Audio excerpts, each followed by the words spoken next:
Okay, I'm gonna just real quickly see how it is here in the States. It is February, Black History Month, and even though most of y'all are not in the States, I'm still going to do this piece. It's called Bridge, a Ringa for John Lewis. And if y'all not familiar, John Lewis was one of the great heroes of the civil rights movement and one of the great legislators of the 20th century, in my humble opinion. And if people could mute, that would be awesome because there's been a little noise going on here. So here we go. He gave more in a day than most do in a life, but he gave every day as if it was the last chance to pass on the torch of love. He showed compassion while being kicked and beaten, never forgetting that the sickness that is hate can only be cured with love. He willed himself to transform anger to action, remaining peaceful with implacable courage and the soul of a healer. He was a bridge to the future, helping everyone cross over, his strong back never breaking, no matter the weight or pain. Bronze and stone statues will fall and be forgotten, fleeting monuments to valor or to hubris. His monument is progress. And obviously the other thing that February is this whole Valentine-y thing. So I'm going to do a few quick little pieces. This first one is inspired by a neat piece of art that I saw by an artist named Besabe Romero called Cartography of an Identity. And it's called Wheel of Love, Wheel of Your Love, sorry, sleeping. The wheel of your love, its violence rolls over me, leaves only roses, their impressions so tender, even thorns cannot draw blood. And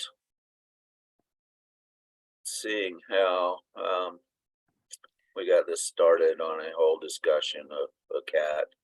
This one is called Surpass. I miss my cat almost as much as I miss you, but that would be impossible to surpass.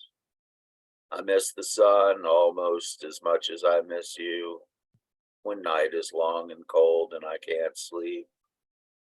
I miss feeling at home almost as much as I miss you, but that would be impossible. Just you were my home. I miss my heart almost as much as I miss you. It has been hard to find without your light. I miss being loved almost as much as I miss you, but that would be impossible to surpass. Okay, thank y'all very much. Looking forward to hearing everybody else. Michael, let me make a comment. I just heard that some state, I think it's even Tennessee, has just moved to change the name of a street that has been named for a representative into naming part of it for Trump. Unbelievable. Well, that is a classic example of haters gonna hate. That is just enough to make you lose your lunch. Just heard it. Haters are going to hate right enough, huh? Haters going to hate. Thank you, Michael. Thank you. Okay, another really bad, Alexandra. Oh, thank you. Sorry. Word of God. I haven't put my mic in, sorry.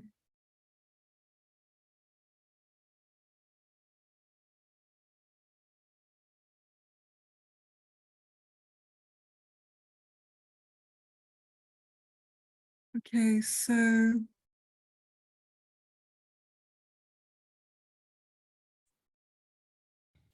line 12.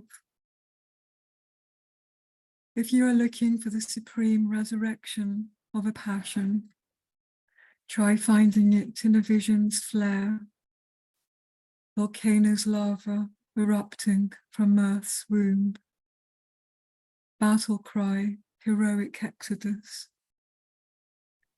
breaking all boundaries, achieving the impossible, invisible and visible entities striving to rise above life and death, above narrow values, widening narrow paradises, wider and wider along the protean journey.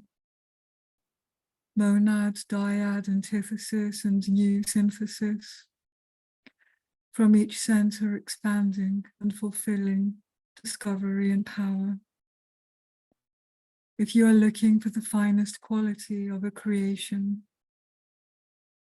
try finding it in a divine spark, immortality's rays enlightening mortals' minds, etheric gastric bodies, everlasting vitality, outgrowing every ugliness, guided by beauty.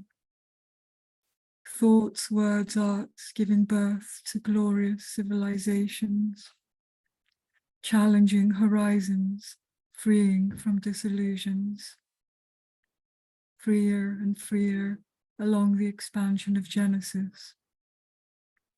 Logic, principles, discipline, and equals, wisdom constructing justice, wholeness, and completion. If you are looking for the sweet manifestation of a miracle, try finding it in the human heart flame. Vibrations as rhymes synchronizing with universe's euphony. Endless cycles of sorrow and joy.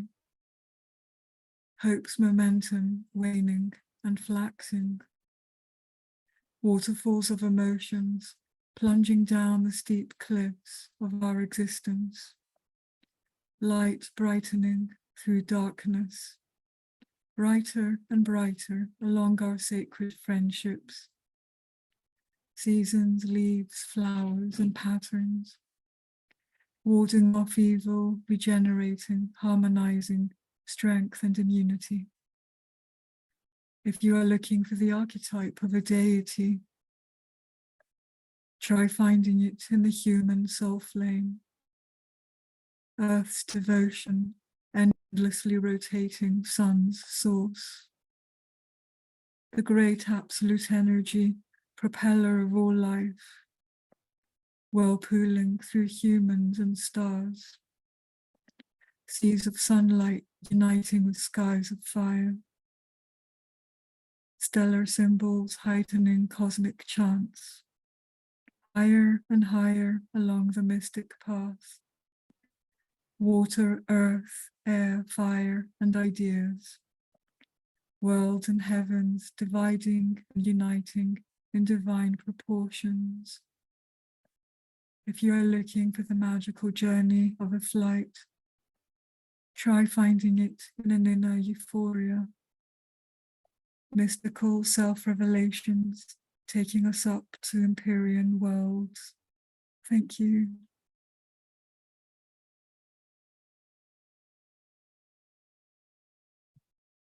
Oh, thank you, Alexander. I was just away with that one. Thank you. I was so into it, never noticed the end. Thank you. That was beautiful as always. Thank you. Next up, Elizabeth.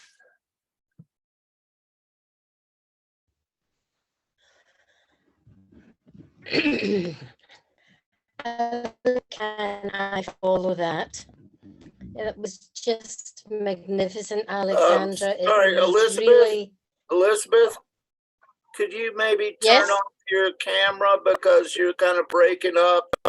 So if you turn off your camera, your signal might be a little stronger. I'd hate to miss what you're saying. Oh, Or speak a little closer to the microphone, perhaps. okay. How's that? Is that a bit better? Yeah, that's better. It's this Okay. side. Okay. This is a piece of prose poetry, and in some ways it follows Alexandra's quite nicely, I hope. Harmonious cohesion.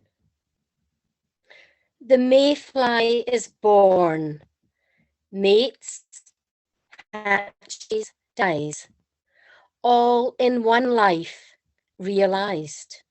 Should we all learn? Yes or no? No angst, go with the flow. One moment, then gone, born as sun shone. Mate, then hatch, new batch, done.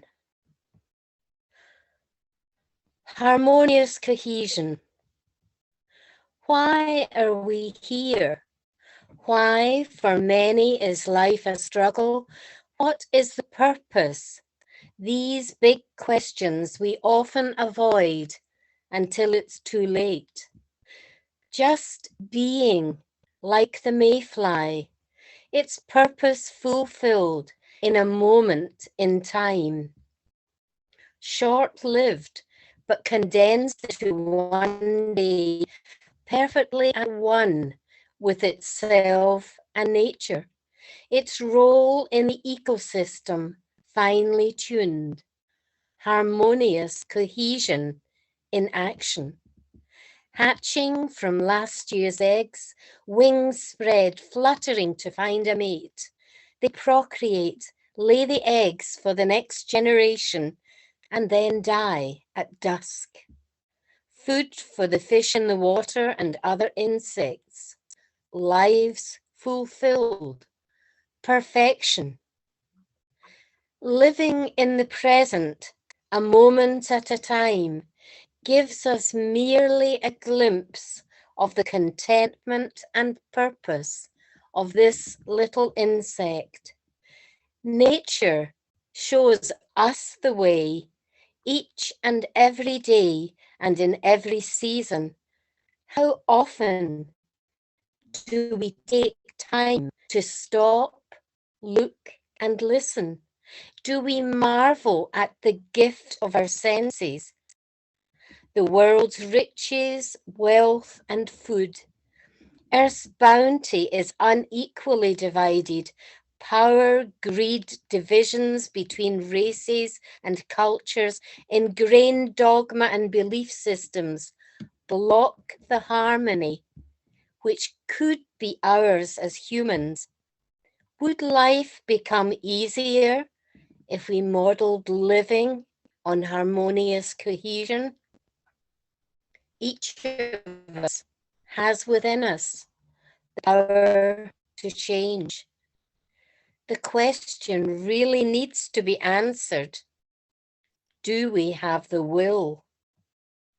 Working together harmoniously allows for innovation, creativity, exchange of ideas, and productivity. The positive influence of harmonious cohesion is limitless.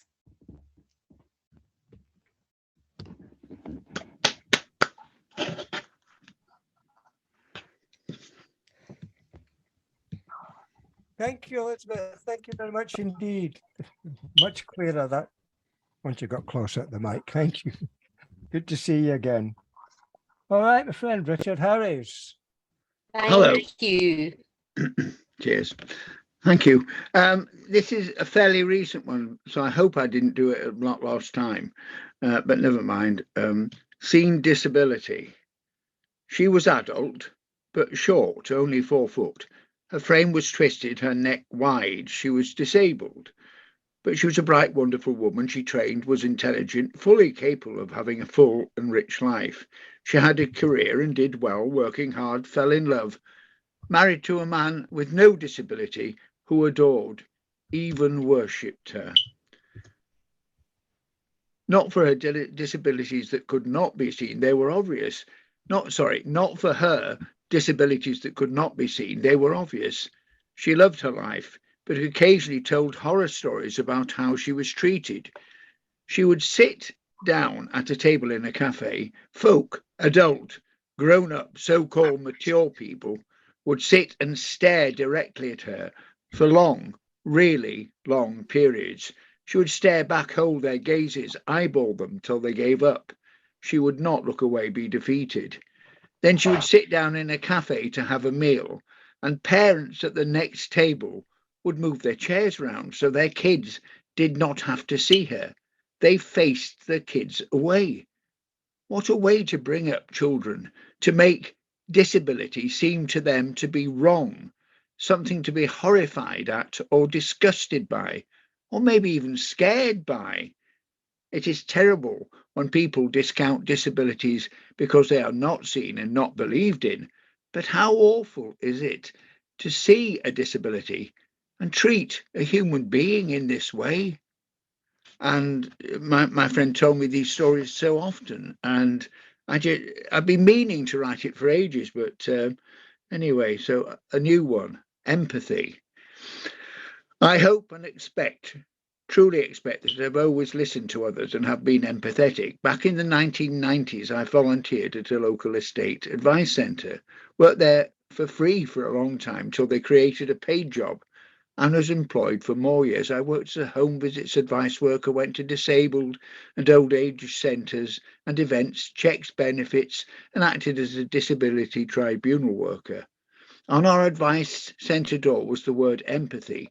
My training was about accuracy, law, and above all, empathy, non-judgmentalism. Sometimes clients had been in panic, denial, and fright, had hidden red letters demanding money, had avoided reality, had bought things they never could afford. There could be no blame. There was only one option: to listen, to help, and we could help most people. We empowered them and assisted them, but they made their choices and we supported them. Empathy ruled. And then because I'm getting all the messages that everyone else is getting, and then there may be election on the way, and I am horrified by all the bigots around. I spoke to a neighbour the other day, and I was telling him some good news, and it was about a project I'm doing to do with the environment. And he said, there's only one thing that's in, and I hardly know this neighbour, only to say hello to. There's only one thing that's polluting the environment in England. And I said, oh, what's that then? Thinking he was going to talk about poo in the sea or something like that. Black immigrants in hotels. And I thought, oh my God. And there are these zombies walking around, and they'll vote for the Tories, and that's my nightmare.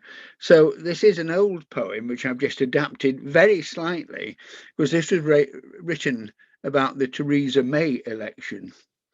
And it's still bleeding relevant. Oh, and there's a trigger warning here. I'm going to be rude. Yes, trigger warning. It's called, if they win the election, we're fucked. We're fucked, oh yes, fucked. 0 hours contract stays, slave labour, wages and conditions, temporary contracts, we're truly fucked. Changing the electoral boundaries to make sure the Tories stay in, gerrymandering but formalised, oh yes, we're fucked.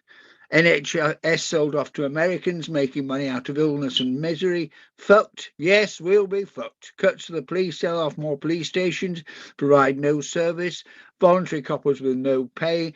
Privatised police stations. Yes, we're fucked. And protest laws, finally killing democracy. So truly fucked. Libraries closed, citizens freeze, parks look derelict. We're fucked. Hospitals closed. We're fucked. Bedroom tax, no emergency payments, cuts in benefit, food banks keeping our citizens alive, bonuses for bankers and power companies, huge pensions for MPs, and pay rises. We're fucked, truly fucked. Racism rampant, send immigrants back home or to Rwanda. Even if they man the buses, industries, a hospital and every hotel in the country, oh, we are so fucked.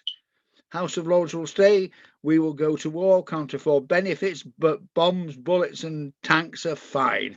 Oh yes, we are truly fucked. And it's just even more relevant now. And yeah, I was speechless when May got in. Well, I was speechless when bloody Cameron got in, but there you go. Right, thank you very much. That's me tonight.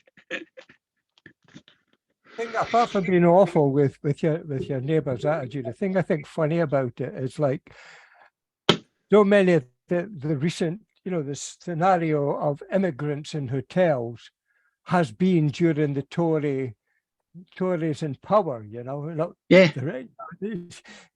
we dealt with it differently before that. You know, I'm saying it was good or wrong, but you know, it's like he's voting for them, and it's during their government in the last umpteen years.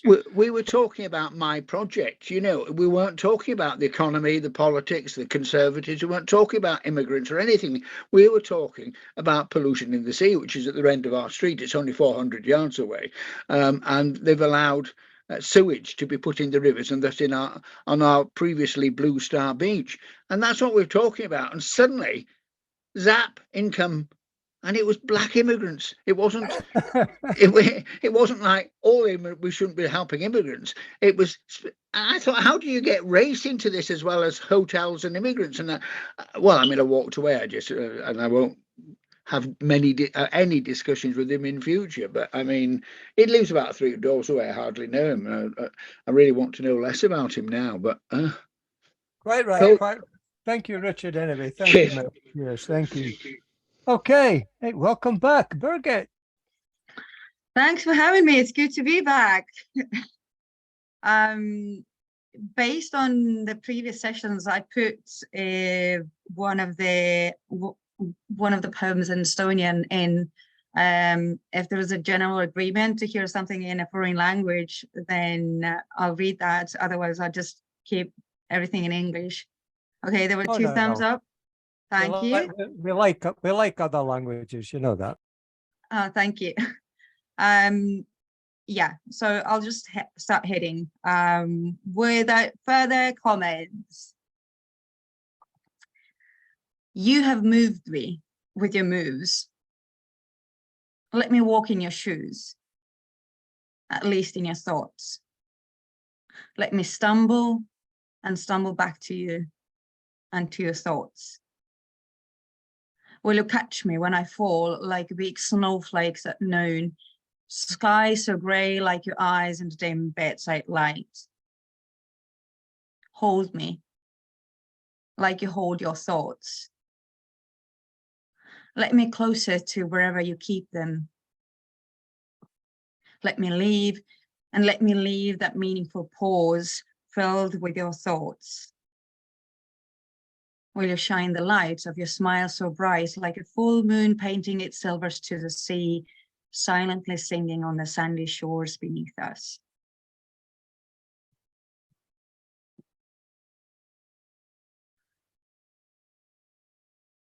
Continuing the theme. Eyes in your eyes, I can see myself, different times. Not sure that I get closer to me or you. What do I want me to do? Hearts too apart, too careful to care, keeping up the gods, unless laying in bed, speaking from the mind, no need to rewind.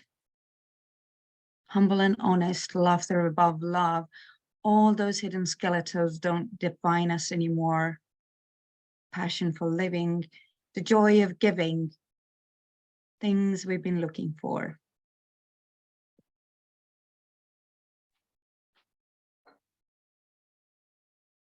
With pebbles in my hand, I write a love letter about your pain on the sand. I disappear from your life like a silent sigh, I whisper to the feather from a lonely swan. With outgoing tide, this very sunrise, the songs of waves go on mute. And when the tide's back in and no sun to be seen, I discover the forgotten root of being truly me. And now the Estonian one. It's about being too much. And if you feel like you're being too much, then they can go and find something where they find something less. Minu moodi armastus on liiga palju neile, kes on harjunud vähemaga. Vaid korraks joobuvad nad värskest õhust, siis jälle turvalisse lämbusesse pakku jooksevad. Minu moodi usaldus on naiivne neile, kes on harjunud valedega. Vaid korraks loobuvad nad tinaraskest koormast, siis jälle turjal kandam kindlalt paika saab. minu moodi kirg on liiga tugev neile, kellel elus leige leil. Vaid korraks naudivad nad mõtet kuumast, siis jälle leekidele lendab kerisele mõeldud leil. Minu moodi headus on priiskamine neile, kes hoiavad end kinni valus. Vaid korraks loobuvad nad mõtetest end säästa, siis jälle kannatustes näevad õnnetunde alust.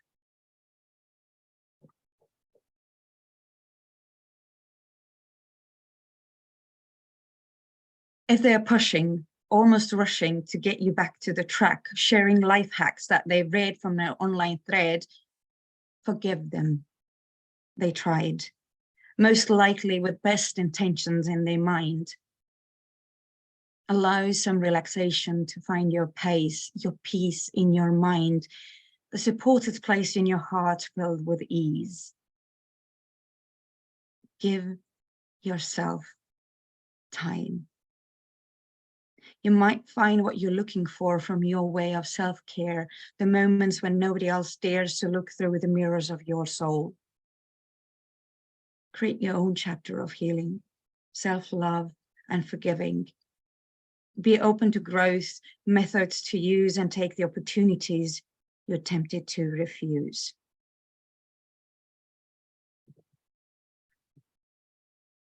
And the last one is the only one with the title, and that's called Happiness. Who's singing the song of your happiness? Who's writing the lyrics and the melody? There's no one but you who knows the best. And it's you with the magical key. Who's dancing the moves towards your happiness? Who's taking the steps, one at a time? There's no one but you who does it the best, while wearing that elegant smile. Who's walking your ways of happiness? Who's reading the map of your thoughts? There's no one but you who can master this, while loving yourself even more. There is a thing with your happiness. It's too precious to leave it to chance. This thing is a choice and nothing else. The decisions you daily make. Thank you very much. Thank you. Thank you, Birgit. Thank you very much indeed. Birgit's got a great new book out called The Alphabet of Life. It's really good and it's really different as well. Put the links in the chat if you want to. Be great. Thank you. Will do. Thanks for your kind words, Finn. And Finn wrote an amazing review to this. So just to read that review, I recommend. Some very nice words. Thank you. Thank you. Thank you. All right, our next reader's actually waiting for somebody to come and look at his waterworks. I think at his house. No, I'm good. I'm good right now. All right, go ahead then. Generalissimo. So I have 3 small poems to read. This first poem is called, this poem has nothing to do with why I don't like wearing scarves. I was cold inside a warm room. There was a woman who looked more comfortable than me wearing a scarf I assumed was cashmere. Somehow I felt an unwarranted chill around my neck and shoulders when before I felt no inadequate discomfort. Suddenly, I rubbed my hands together, though they weren't cold. After the rubbing, my fingertips betrayed reality by exhibiting symptoms of needing gloves. I tucked them tightly in the pockets of my fleece warm-up jacket, which I had just zipped up to the top end of the zipper. The woman in the potentially cashmere scarf, who was aware of my cover, rubbed the soft scarf between her thumb and forefinger from her left shoulder to the tassels at that end of the scarf, which made me feel jealous. Poem number 2. A single second on a winter night. The sky is perfectly clear tonight. Nary a cloud is present. Firmament is a blue that is not quite navy, a blue so brand new, Ella Bean and Jake Crew are in a bidding war to use it for a sweater. The moon is full. It is that bright platinum-ish white it reserves for nights it knows a marriage proposal is imminent. There is a single star in the sky tonight.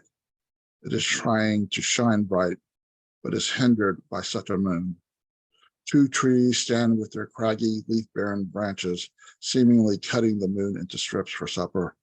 It is possible the star erroneously informed the trees that the moon prefer trees to be leafless.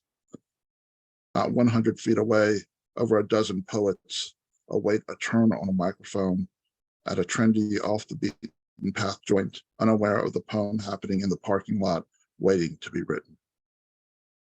And finally, when I accidentally stepped into my 5th grade art project. At times, it feels like my feet are made of paper mache, like they don't exist except inside my mind, making it impossible for me to feel grounded. But gravity tells me my legs, gravity tells my legs I'm standing in mud, and every step I take feels like slow motion. I'm waiting for the earth beneath me to turn to quicksand, but it never does. I believe I am sinking deeper and deeper, yet my shoes and clothes remain mud-free, and I breathe without interference. I remain on solid ground. I feel my feet disintegrating into my mindset. I so desperately want to walk away from these paper mache appendages, but they have hardened like my heart. Thank you. And I should also. Thanks very much, Brian. Thanks very much. Glad you could join us again. Hope you don't have to wait too long for your Sunday plummet to come, man. Thank you. All right. Next up, Laura. Thanks, Finn. Great to be here again. And I've got 2 poems I'm going to read. They're not about the themes of the month. I always sort of get delayed on things like that, but they're positivity, which is what I'm trying for today. So I did try to look up a poem. If you haven't read Zora Neale Hurston, she is this wonderful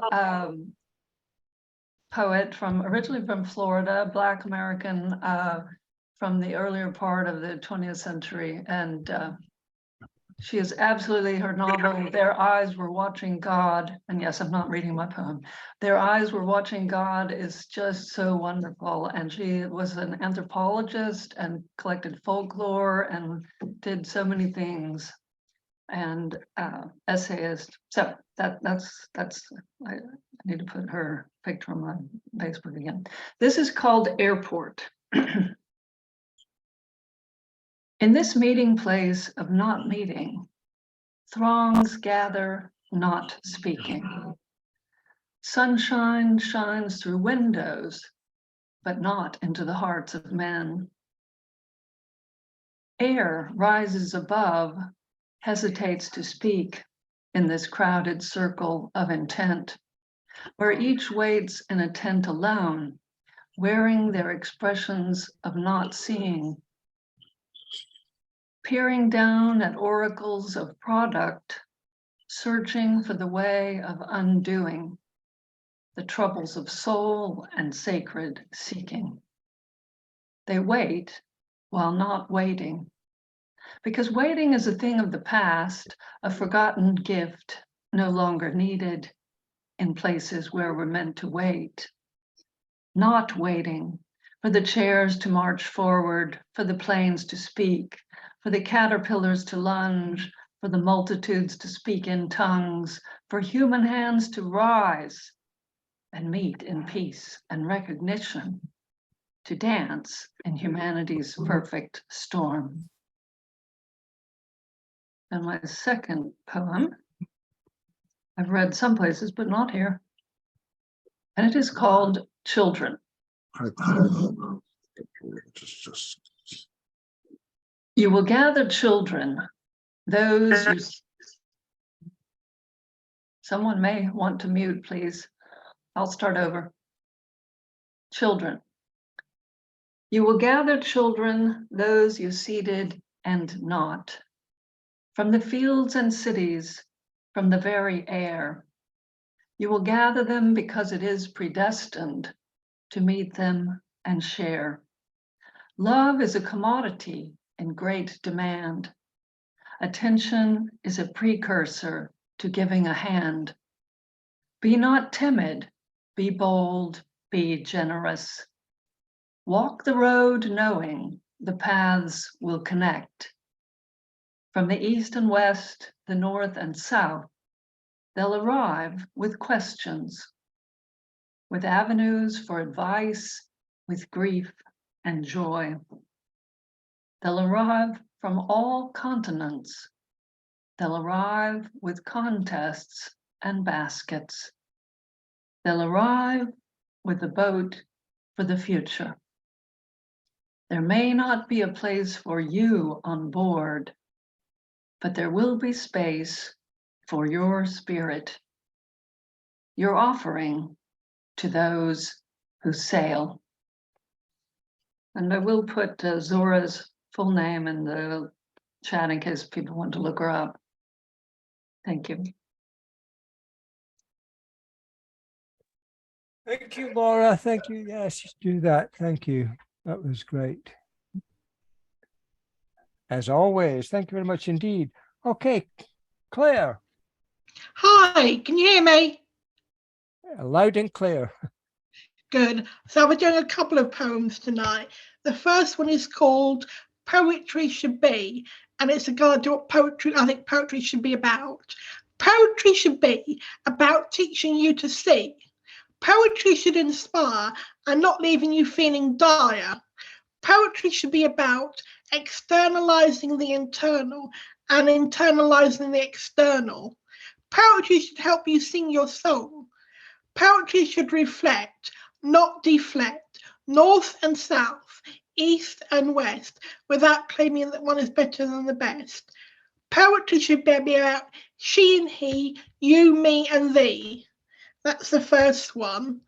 The next one I wrote a little while ago, and it's all about Qatar and the World Cup. So this is called Qatar, A Goal Too Far.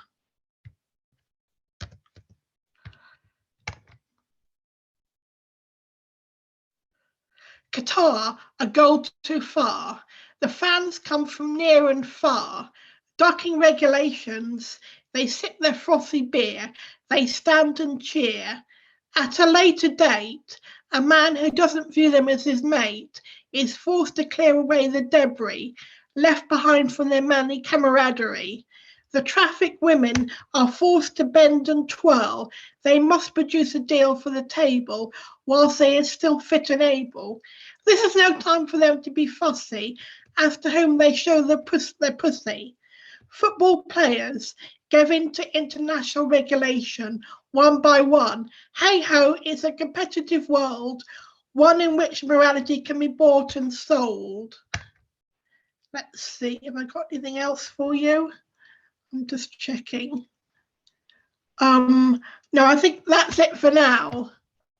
Thanks. Okay, thanks, Claire. Thanks for popping in. I love the title of that last one. That was great too. Oh, good. Thank you very much indeed. Thank you. Okay. Thank you.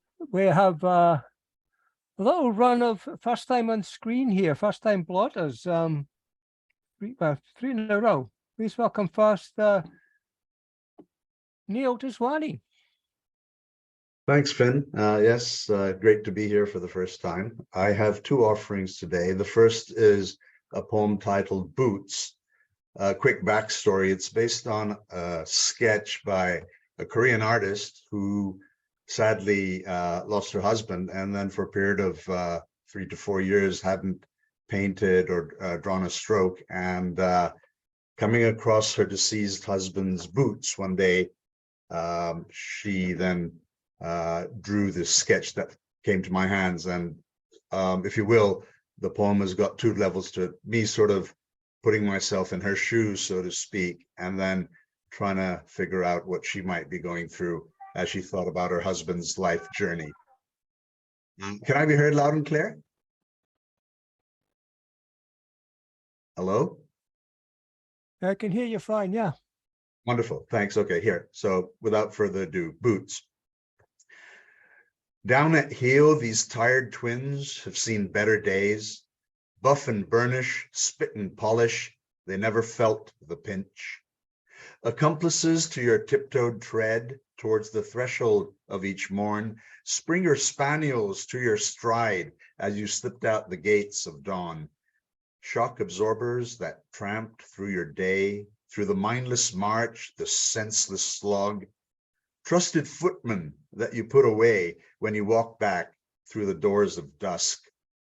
These seams have held both weld and vamp, kept your toes from the cold and damp, took you through sludge and slush, through puddled pavements and mush, sturdy stalkers at the final ramp when you chose to opt out of the rush. Scarred and scuffed at the toe when once in an unseemly rage you lashed out at a can, only to kick it farther down the road. Now bruised and battered, these jaded journeymen stare back at me with faded, knowing eyes. Broken aglets that have got no spare, unraveled to laces that run threadbare, strands that have grown too long to an old orange ochre, a hair dye gone all wrong. Sitting awkward and alone, tongue-tied and soul-weary, pigeon-toed and ingrown, once garrulous, now leery. If only they would speak to me, I'd even take their monologue, whisper to me in varied tones, orate in ostentatious Oxford, blast me with your basic brogue. At night, I try and slip into your shoes, as if to fill some cavity in me. I'll walk in them for a while, and I'd planned on doing 20 leagues when with a sudden jerk, I pull up at the mile. I'll have to abandon this intrigue. I know I cannot step into your boots. I'm just pretending that I can. Thank you.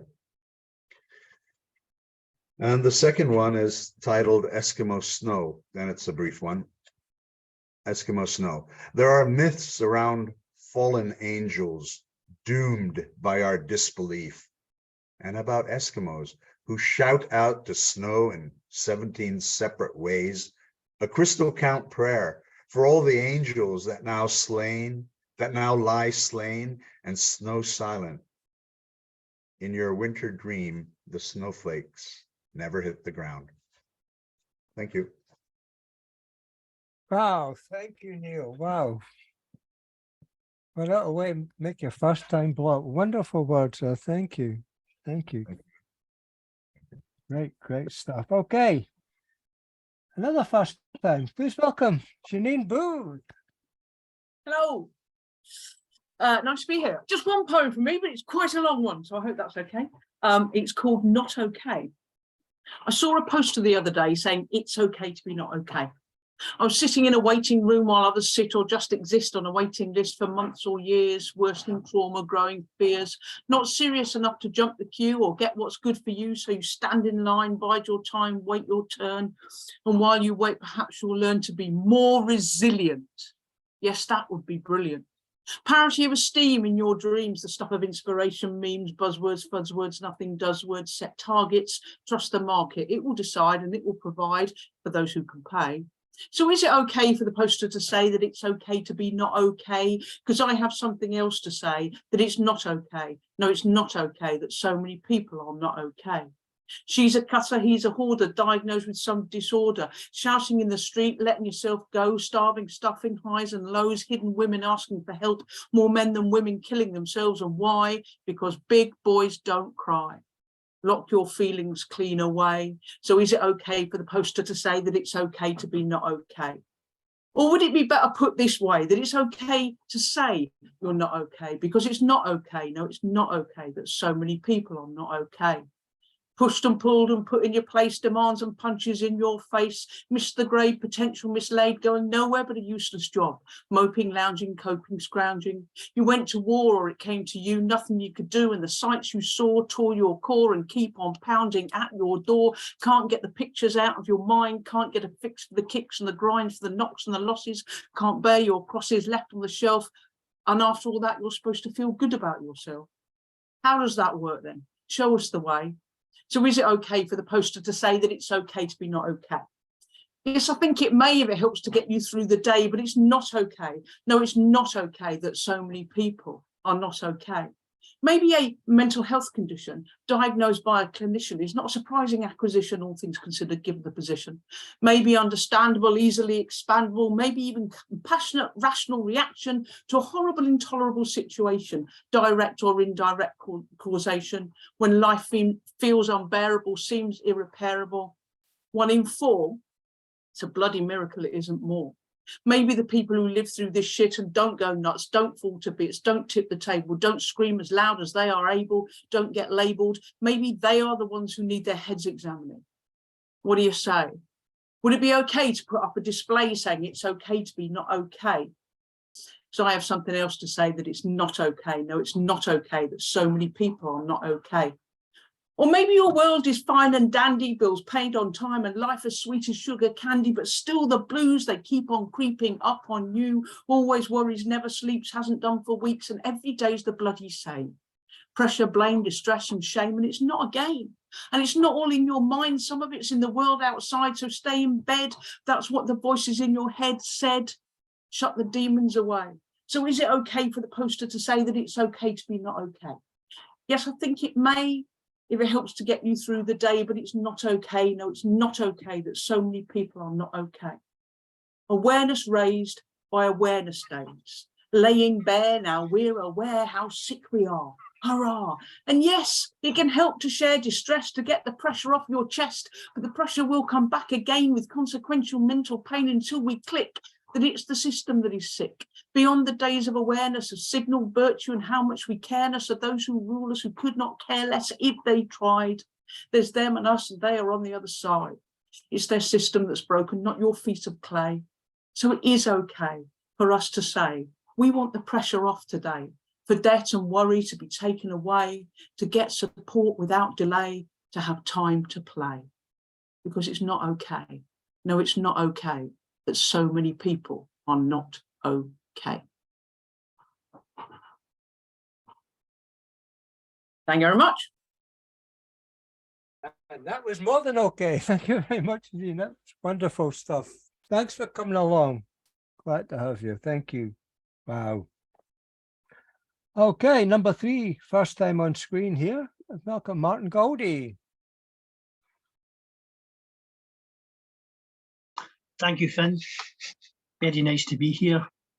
I'm going to read a poem called "Until All the Ghosts Are Gone," and it's from my collection Unshackled, which was published in November by Seahorse Publications. Until all the ghosts are gone. History, it roars from that crumbling farmhouse, nestled and belonged by grove of gnarled and twisted branches, hugging limbs, froze in flaky sundance, shade thick stone walls, shield heart and hearth of that beloved home, thirsting under baking sun. In its dusty acres, no space is ever wasted, from welcome threshold to tidy verges, where rabbits scratch and lonely crickets cool and lust with constant trill. Honest strips of Tuscan soil shimmer blonde and stretch beyond gold hushing wheat and fragrant fields of lilac dancing. In its mottled yard, forever children safely played and laughed and cried and grew and loved and raised and laughed and cried and loved and died content. When spring's chill winds blow from Montambura's purple dusted snow-draped slopes, across Tuscan's miles of quaint quilted hills, in the hush enjoyed beyond the final haunting peal of Angelus, those with time to sit with time, in their moment rest on earth, once turned by those who came before, those who in their time marked that Tuscan soil, actors in that farm's long drama, names long gone, existence now forgotten, and when summer wind blows hot from blue azure, in that Tuscan heat, dry, rich soil is sucked from ancient furrowed earth, spirals high to hazy space, dances free on hot white cloud, and failed by the breeze, the moment is lost. This dust we cannot see falls to lie as dust again in rutted fields, where strong men browned and parched and sore dream the dreams and sing the songs and ape the toil of men before, ghosts from that rich Tuscan past, unchanged today from yesterday, and to the future, until all the ghosts are gone. History, as it always does, rolls on. Thank you very much.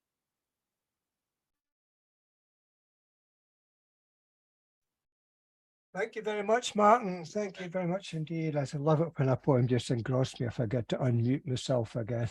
Great to have you along, pal. Great to have you along. Okay. Next up, welcome back. This is bottom screen Peju.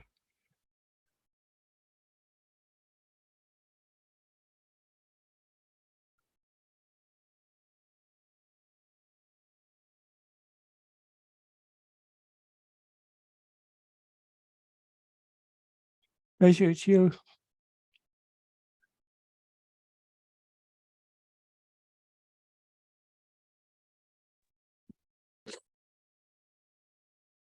Hello, everyone. Hey. Hello. Can you hear me? Yeah, ready to go.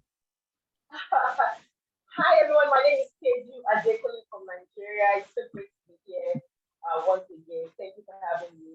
So the title of my poem is called Caught in the Act. It's about a serial rapist and what needs to be done to serial rapists for the things they've done in society. It says, only yesterday he deflowered a princess and stole from her a throne that is priceless. He roams the streets, lurking in dark corners. His body is in a heat, far beyond his cheap boxers. The blackness of his mind is the undoing of his kind. And anyone with good eyes can see where his future lies. Today, he prepares to waylay another innocent girl. He tracks her everywhere after he raped Rebecca. If only he could think of the roles that he played, then he won't take another way until forgiveness he prayed. He's ripped where he did not sow. He has ripped apart a holy soul. He has had the meal made for another, while he appeased his godless soul. How many gardens has he looted? Like the stars, they cannot be numbered. How many souls he has aborted? The nation sits with anger when the petty thief is caught. But no one ever draws a dagger when a rapist's heart is caught. Oh, weep for the belly that bore him. Oh, mourn for the hands that raised him. Oh, wail for the law that catches up with him, because it cannot fully judge him. His last victim was a trap in disguise. His attempt to rape was on camera. This will be a lesson for other men who raped the nation by raping her. Thank you very much.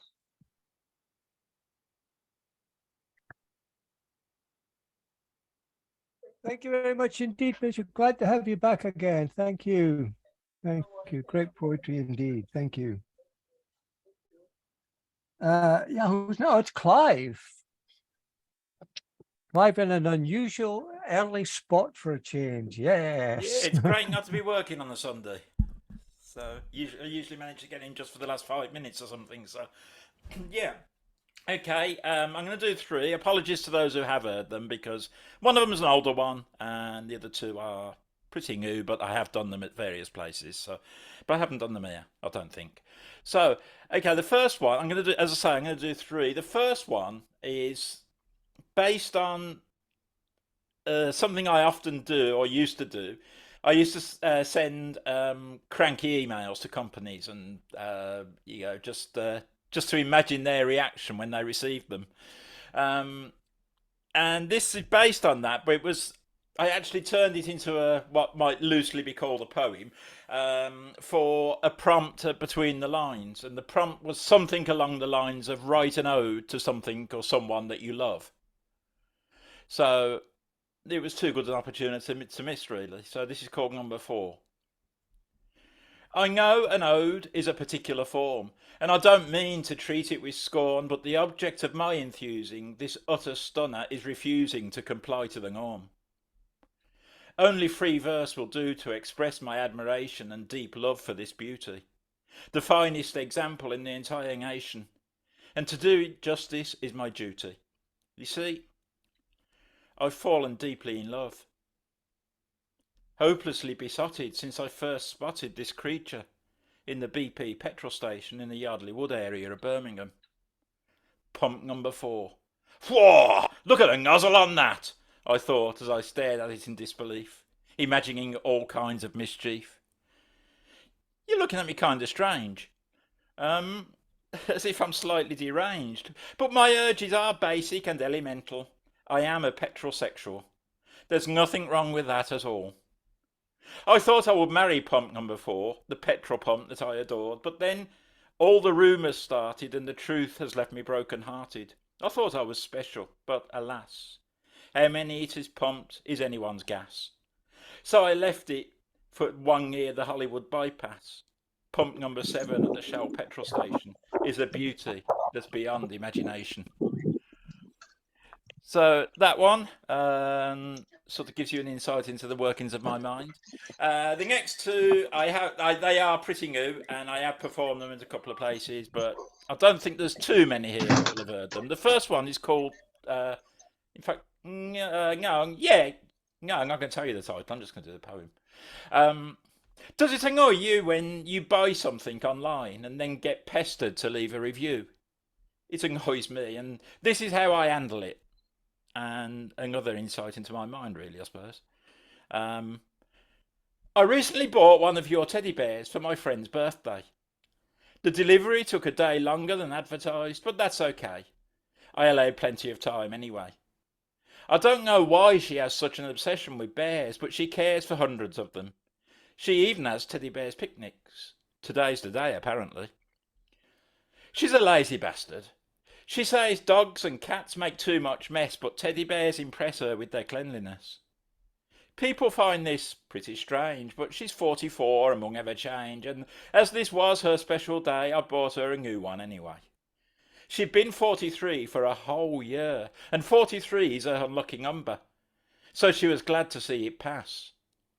As a 43-year-old, she stubbed her toe at least 5 times, got arrested for some petty crime, and lost 3 family members.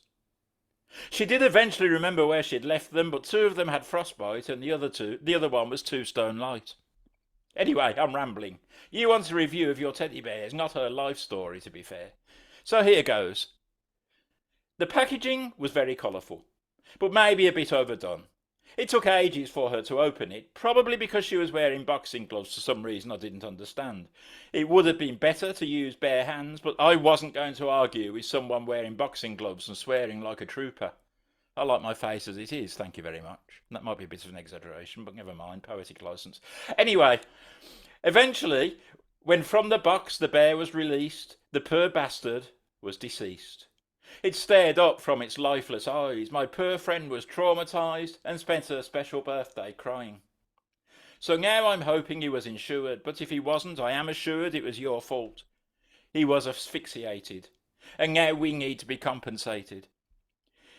If you go down to the woods today, you're in for a big surprise. If you go down to the woods today, you better go in disguise. 'Cause every bear that ever there was is there, except that one, because today's the day the poor thing gets cremated. Now stop pestering me to leave you a review! So that's that one. And I got one more. And this is called Unfinished Business. The other one was called Teddy Bear's Picnic, by the way, but I just thought I'd keep you guessing. Right. I've been trying so hard to write something sensible, something that doesn't make everyone think I should be in a straitjacket, but nothing would come. I would stare at a blank page, but I may as well ask the paper to write the words itself for all the inspiration that occurred. For some reason, all I could think was boiled eggs. Boiled eggs? Boiled eggs? I know, right? It doesn't make any sense. Though I suppose if I were an egg, I may get laid. Perhaps I should try it sometime. So anyway, I went to a well-known medium to ask them to contact a famous dead poet to give me some advice. When I walked in, the first thing they said was, "Boiled eggs!" And they laughed. I found that disconcerting. I ended up paying a small fortune to have Shakespeare tell me to fuck off and stop disturbing him. But the words didn't sound very Shakespearean. I think I was ripped off. I think it was William McGonagall. I just wish the medium had been honest with me. I don't like dishonest mediums. So I'm afraid you're stuck with this rubbish. I went to the pub last night. I don't know what they put in my drink, but on the way home, I saw an octopus fight in the middle of the high street. Arms flailing in all directions there were, with a hippo dressed as Elton John singing Saturday Night's All Right for Fighting, and the pile of haunted or horse manure on the piano, which made Liberace's fingers smell. But that wasn't the end of it. I called the police, and as I walked away, a Lego Lennox Lewis policeman climbed out of a drainpipe and tasered everyone with a strawberry. Then he pulled a computer out of his ear, with a Zoom link to Finn Hall's Blot from the Blue, and told everyone they needed to be there. And that was just about the only bit that made sense. I couldn't convince him that I was going, and he reached for his truncheon, which was 8 foot long and as hard as Margaret Thatcher's heart. So I scarpered sharply. I ran away in Usain Bolt's magic trainers and nearly tripped over a paper time machine, which then took me to Victorian England, where I found Jacob Rees-Mogg being mangled by a cement mixer. It took him by surprise because they hadn't actually been invented then. That's the beauty of the time machine. History was rewritten, and I had invented the cement mixer and mangled Jacob Rees-Mogg. I was really disappointed when I woke up. I'm going to the pub again tonight. I have unfinished business. Thank you very much. Thank you very much indeed, Clive. Thank you. Thank you. I'm not mad, really. That was great. It's the one that inspired, was it Gerald's to write something, Jacob Rees-Mogg. It's just a bit like that, right? Yeah. Thank you. You see Clive on Tuesday at Camlin at Ann Baps. He's the shock artist there on Tuesday lunchtime. It'd be a great show to go along to. Nice prompt show. Finn, do you ever Yes, publish Claire. do you ever publish your chat room or not? Do I ever what? Sorry? Put the chat room up afterwards or not? The chat. Yeah, you can save it yourself, I think. Normally, yeah. No, afterwards. Yeah, you can. Yeah, I save it anyway. I'll send you a link to it after. Pop it on afterwards. Yeah. Thank you. No problem. Right, where were we? Where were we? Leslie, take it away.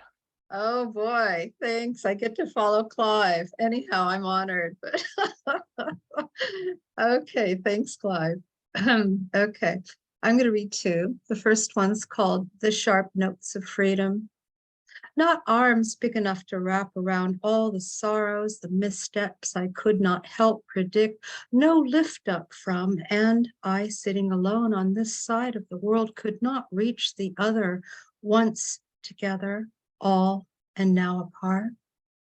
What world is this that we travel to be apart and call it anything but separation?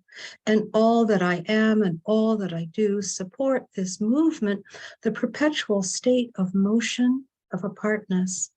To seek the new is to disavow the old in us, and we are left bereft of self in the middle of the moors that we don't know.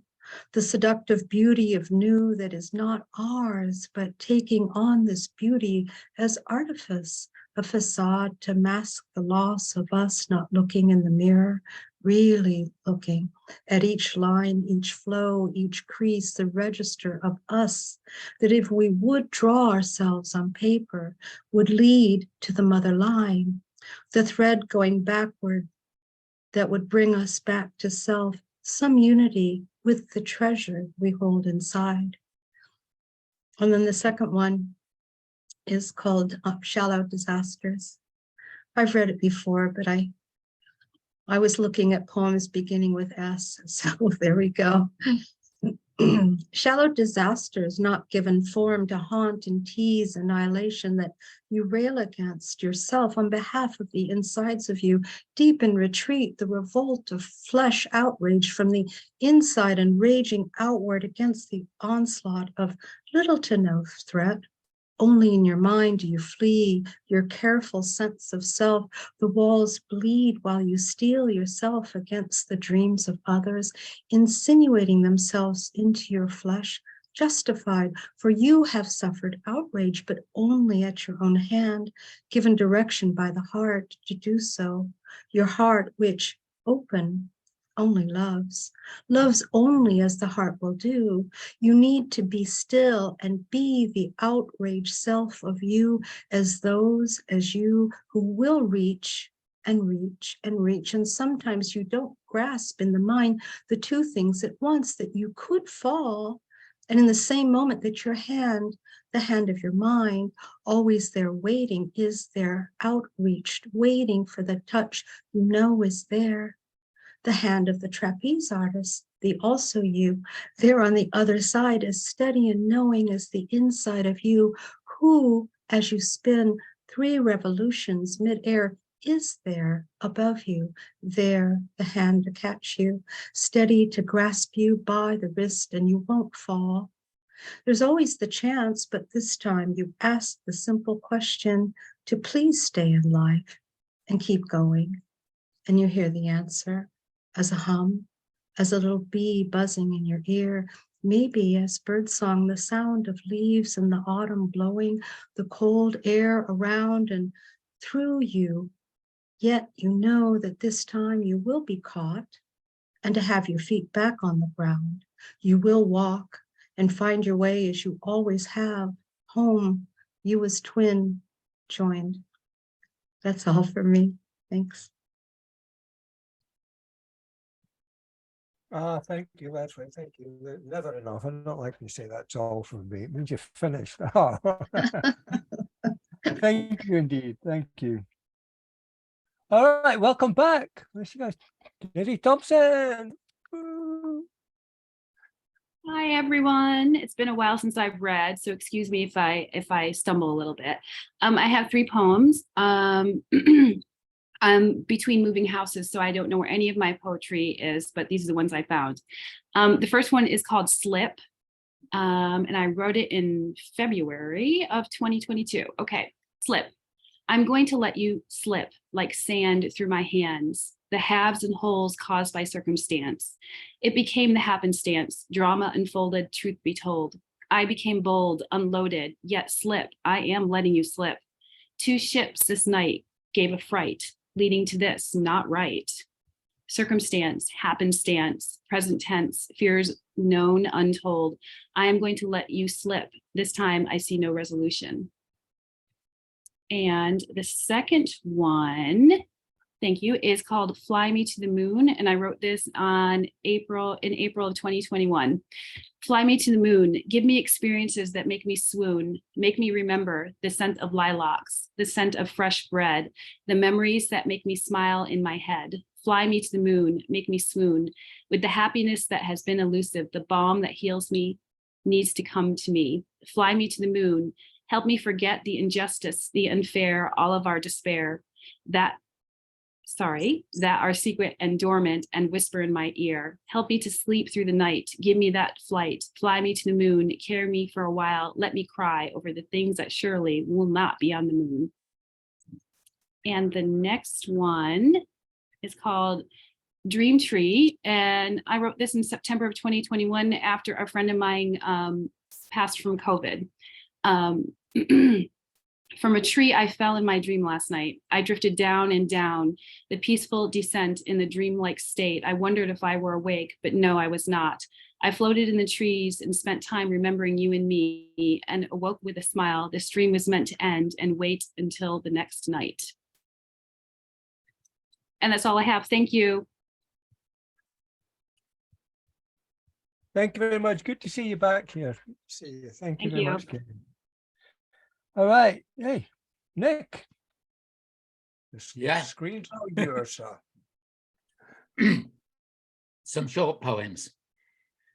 This one written in the 5 minutes before I joined this. This is about politics in Britain, but I think Americans will understand the fact that we're all beset by discredited politicians struggling to make a return to power. We've recently had Boris, and we've now got Liz Truss as of today, doing a big fight back. So today's news: big fuss to discuss self-righteous Liz Truss, who's vacuous, has no sus. This fuss is thus ludicrous. There you are. First point. Second point: strikes in the UK. No negotiations on pay. We are here where health reverses. Ambulances queue as hearses. Hippocratic oaths are curses. Care is somewhere where commerce is. Patient patience plays out verses underfunded universes. We are here where what is worse is Tory tyranny ties purses, zips its lips and shows no mercies, pays what Brexit reimburses, banks its own wealth but disperses zilch to postmen, rail staff, nurses. And then some short poems from, I've got a book coming out called The River, and they're all 6-line poems. There's 100 of them. And it's with the publisher at the moment. And I've been writing Return to the River. So here's just a quick bunch of those, and then I'm gone. Inquisition. So they're all about river. Inquisition.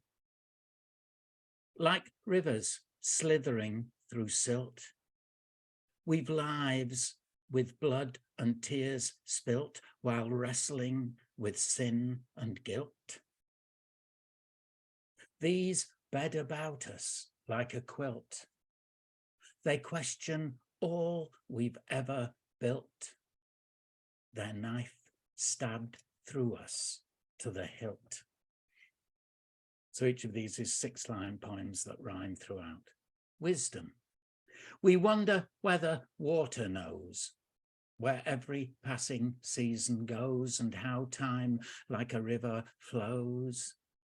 What ripples want when raw wind blows. How hard this summer sunset glows, or why its wintered surface froze. Evening. The loud, light aircraft banks above each brutal river bank, with slanting, setting sunlight settling on either flank, till somehow sound and shadow serve to bridge it plank by plank. the darkening pool beneath will be where memories once drank. Its black and white simplicity, a photograph which shrank our thankless lives to little more than blank on blank on blank. Burial. Trolley from the supermarket. Rivers where kids chose to park it. Down from overpass, they arc it. Shadow of that bridge will dark it. Swallowed slowly by mud carpet. Rest there. Rot where rust'll start it. And last one, ritual. We'll all embalm our sacred river, remove its brain, lungs, kidneys, liver, leave the heart for the great forgiver. We'll wash the flesh, preserve each sliver with fluids, and we'll feel fate quiver, while faith and duty watch us shiver. I'm done. Thank you.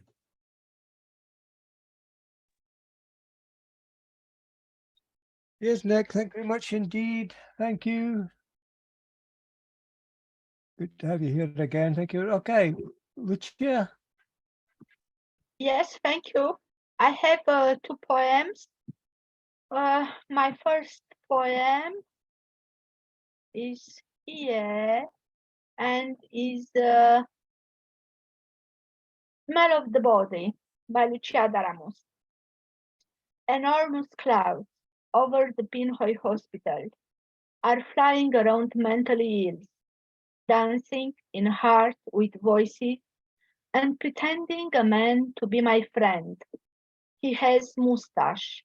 He has powerful tonality of voice and curly black hair. You are an actor, a beautiful actor. You are an animal, a psychosis animal. And actor normal, wonderful animal. His voice penetrated my mind. I need the truth, I said. The truth, he responded. I am the truth.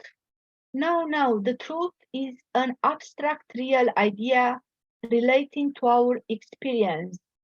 It's never once. Oh, you are a philosopher now. No, just I'm thinking. And the clouds pass and pass over the Pinhoy Hospital. He brought the soccer goal near the fence, and he jumped with me over it. I was only in pajamas, with traces of ordinary coffee from the world, from Pinhoy world. I ran, and tick-tock, my heart.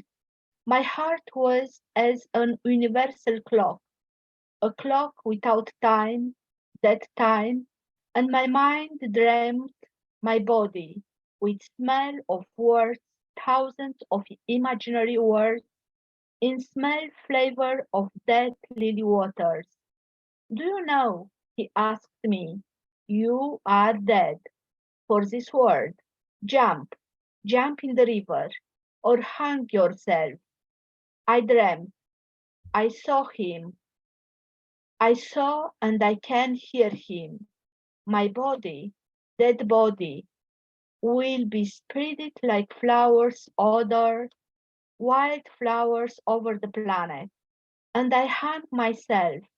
I hang like clothes under the sun that splashed its rays with my brain. But near me were the doctors, Mahmed, Kite, and Lola. Lucia, open your eyes. What happened? I moved slowly my lips. It is summery autumn, and I have so much autumn inside my soul, and maybe I was in the heart of the sun.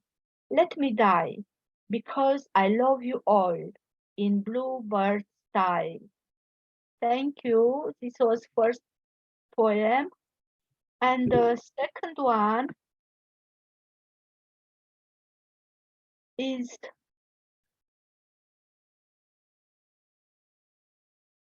And by Lucia Daramus. Angelica stopped eating her sandwich.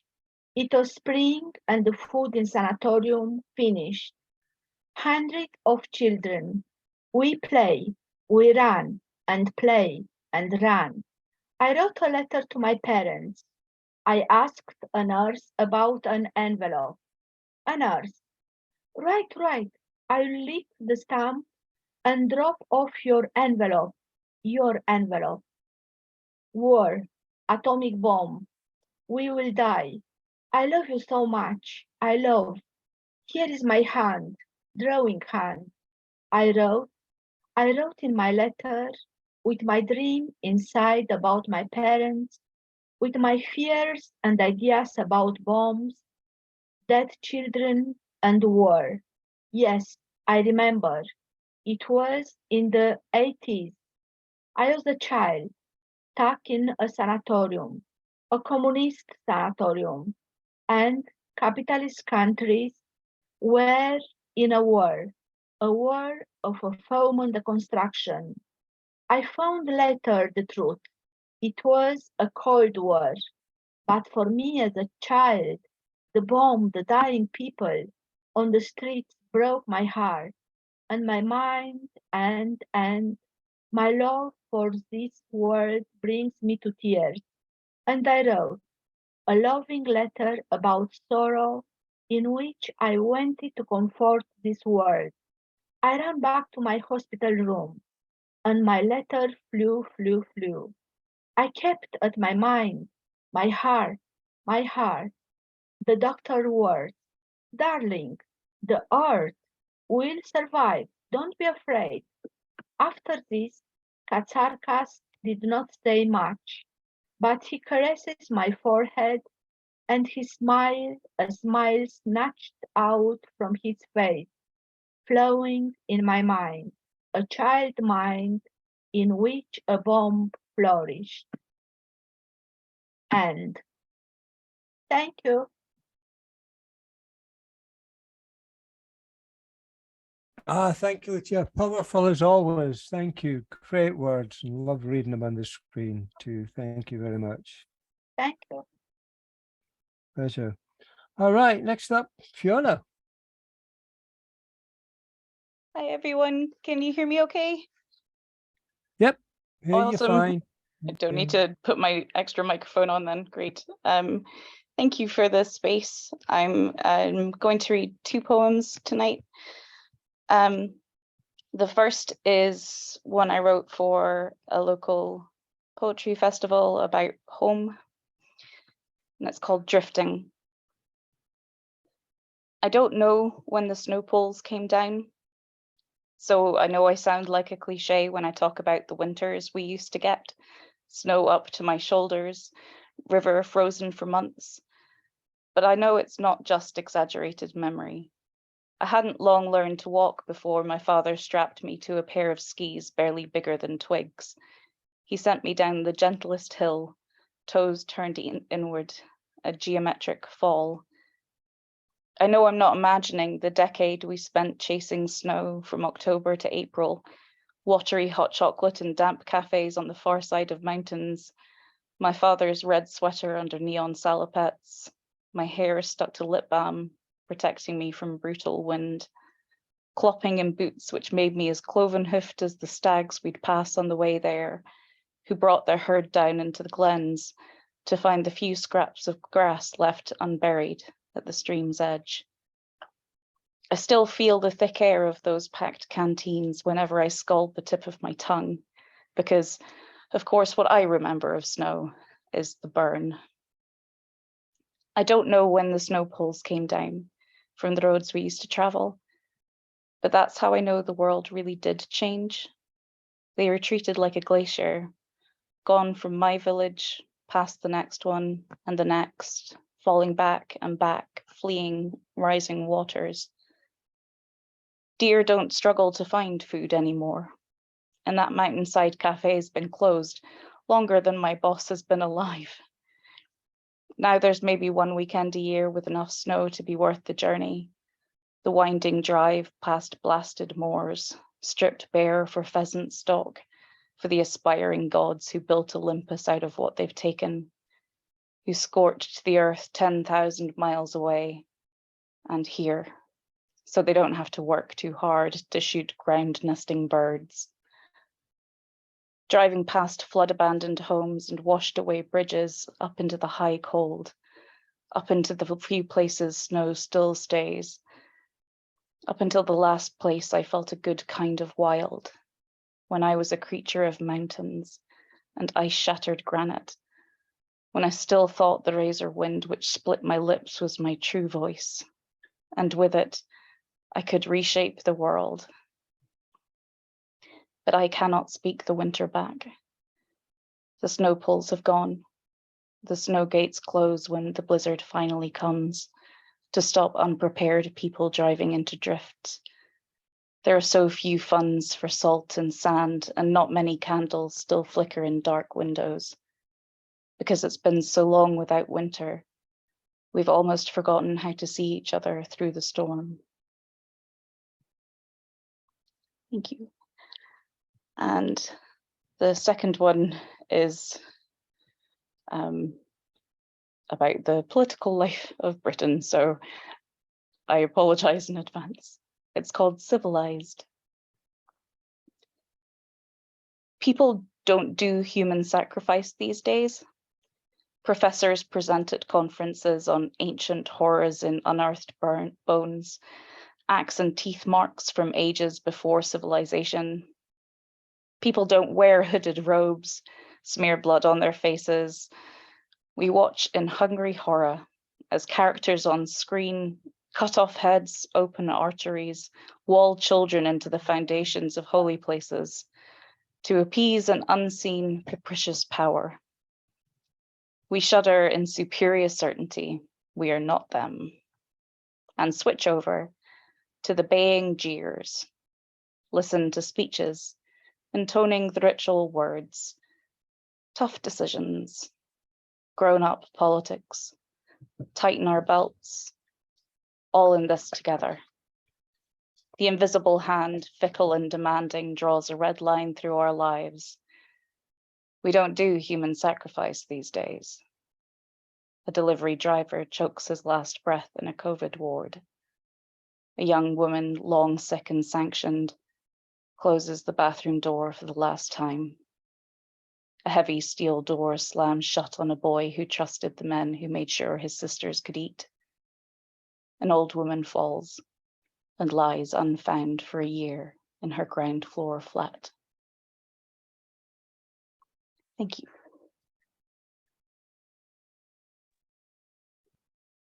Yeah, you're right about winter. We don't know how to do it nowadays. The only chance we get a lot of snow, everything shuts down. Thank you very much indeed. Thank you, Fiona. Good to have you back again. All right, Leonard.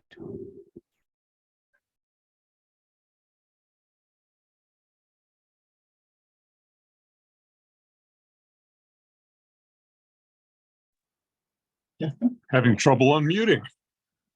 Oh. Fat fingers, what can I tell you? Okay. Hitchhikers in Mississippi, 1936. The trees have forgotten summer, have drawn up slim and dark against the morning's gray cold, like the woman standing by the man. The canvas bag at their feet shows black beneath the dust. It holds everything but the clothes they've worn since yesterday. Her purse, its emptiness punctuated by handkerchief and hairbrush, and the cigarette and matches a stranger gave him last night. They are husband and wife, or lovers. They are childhood sweethearts become best friends against adversity, or supplicants praying for tomorrow. The road behind them curls like a river, taking the easy way, not really caring where it goes, as long as it's someplace else. Gunplay. It was 2002, A new century in a New York that didn't look at all that different to us. Cops and robbers, cowboys and Indians. Our fathers and uncles played the same on these same streets. Silver revolvers, black automatics, dodging from cover to cover, brave, always beating the bad guys by dinner. Nobody was deafened by explosions. Nobody bled out unstoppably fast. Nobody came home filled with demons. And then it was 2012, a new decade in an ancient, embattled Afghanistan, really no different from our uncles' Iraq, our grandfathers' southeastern jungles. The landscape of our hell doesn't matter, nor do the colors of the flags and guns that come together over differences. The explosions thunder through dreams that make our hearts stop, frozen, in the shadows of mankind's devils. At the end of the day, nobody wins. Winter finds us. We held close for 2 eternities, sharing heat the only streetlight could never reinfuse after the storm, joking that one final kiss or 2 might bind your lips to mine like touching tongues to frozen iron. And then we said goodnight, goodbye, and walked apart to explore lands unknown, unnamed. Figures in a poem, falsely protesting, regretting the decisions most days, but never enough to recant. All the curbing and tangential tracks of cars carefully steered somewhere. The footsteps and paw prints left as momentary fossil records of lives, sadly or gladly spent together or alone. We left not even these behind us. Thank you.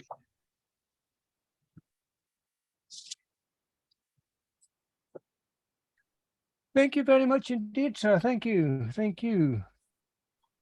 Okay, next up, Ian. Hi, good evening. Congratulations on the new grandkid. Right, well, I'll mention that later in a bit. I've got 4 fairly short ones. I'm sorry if my picture is waving a bit. You can hear me okay though, right? Yeah. Yeah. Picture's shit, but the voice is okay. So the first one, bad case of pathetic fallacy. It's called winter sunlight. In between the claggy winter clouds that drag themselves weary across the grey towny landscape, a wan, chastened sun flares up in a splendid flame of vehement resistance, igniting the blank sheen of thawed icy road surface, bursting into a bright aurora that temporarily blinds my sight. But while my eyes are thus glazed over by this flash of brazen light, my heart is wakened back to life by this gift of a brief glimpse of warmth, by this glow of winter sunlight. Second one, called Leaning into the Wind. It was written on your feed about a week ago. Keep your eyes fixed on the far horizon and your ear to the ground. Fear nothing but the fear of being afraid. And above all, keep leaning into the wind and let nothing evade your keenly alert sense, maintaining the hard gaze of an inquiring and questing mind, and your conscience always open to hear the dissenting voices of despair. To lose sight of the suffering of others will sound the division bell, calling you to answer the question, which will follow you and haunt you all the way to the end of days. The third one is a fairly odd one. It's called Walking on Air, which is taken from a line from Seamus Heaney's poem, The Gravel Walks, when he says, writes, walk on air against your better judgments.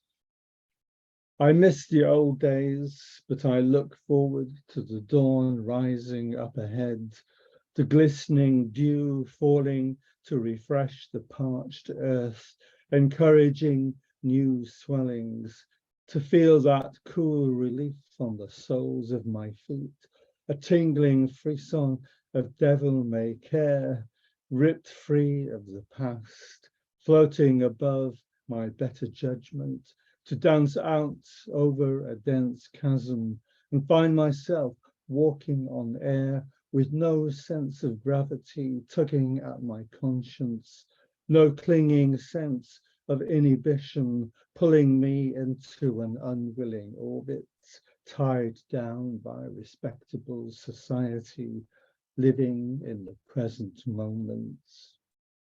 Thanks. And last one, as Finn briefly mentioned, I'm found out this morning that I'm a grandfather.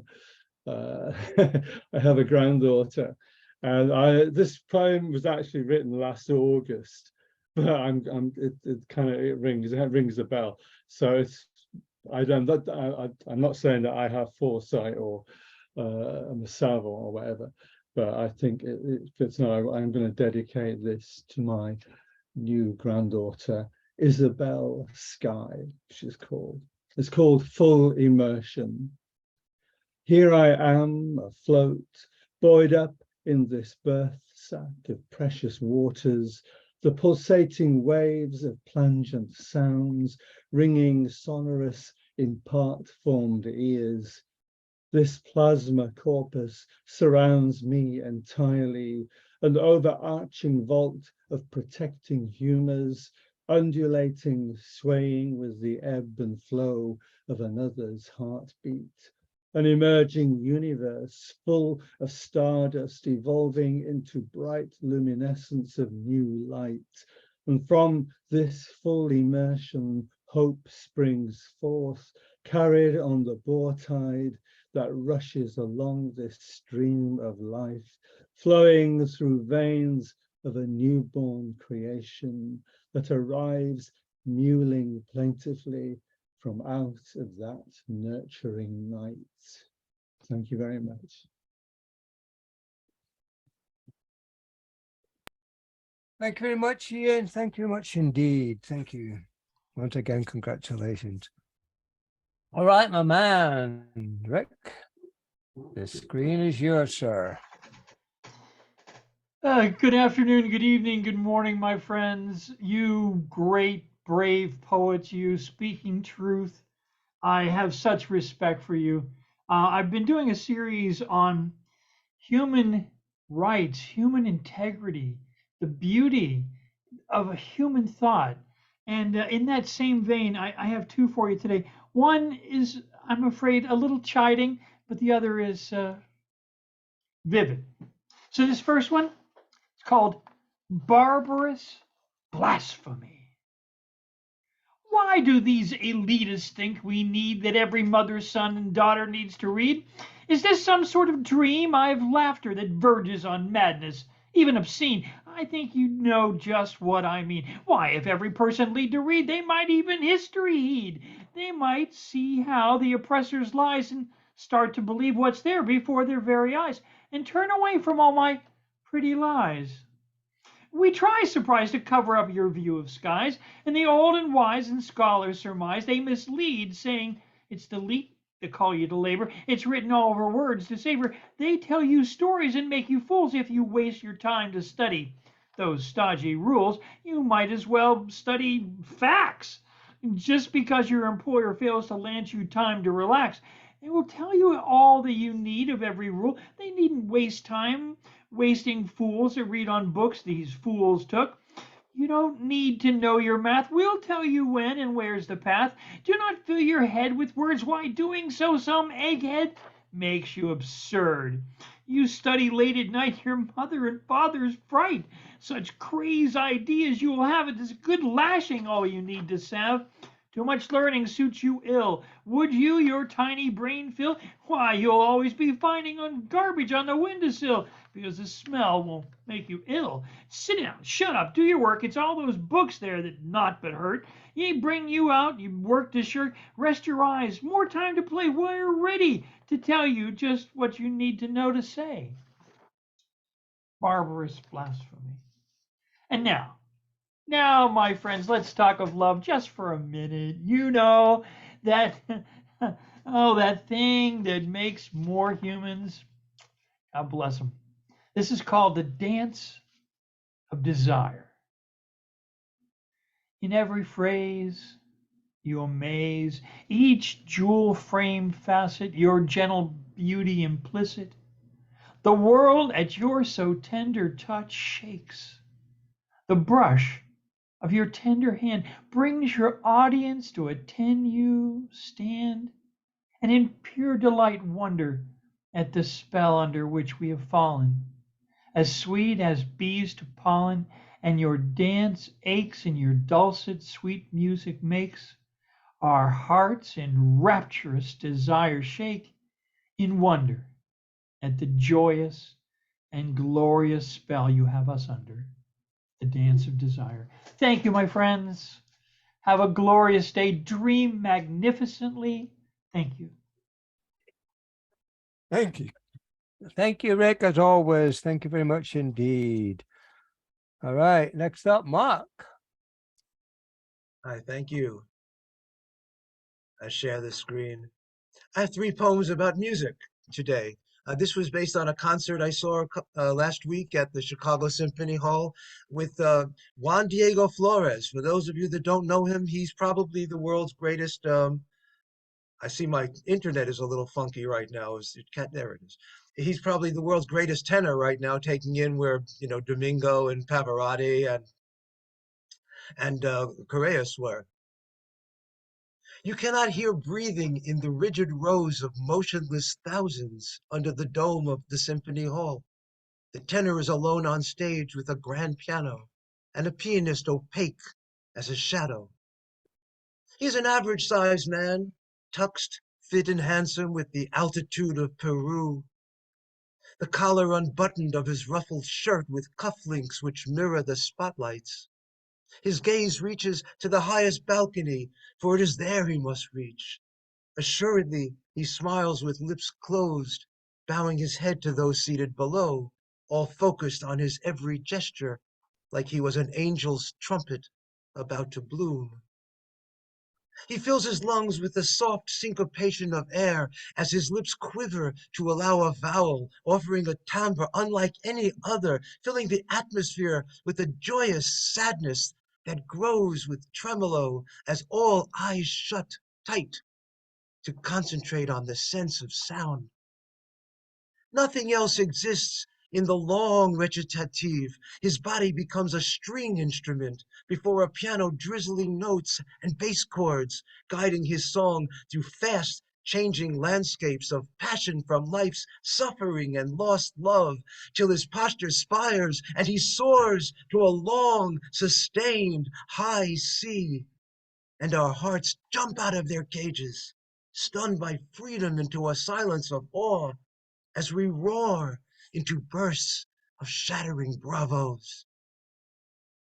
It is then, in those victorious moments of perfection, so rare and cherished, when we, present to the best and purest voice of our humanity, share the most harmonious sound of all, ablaze with redemption and hope in the echo of that high note.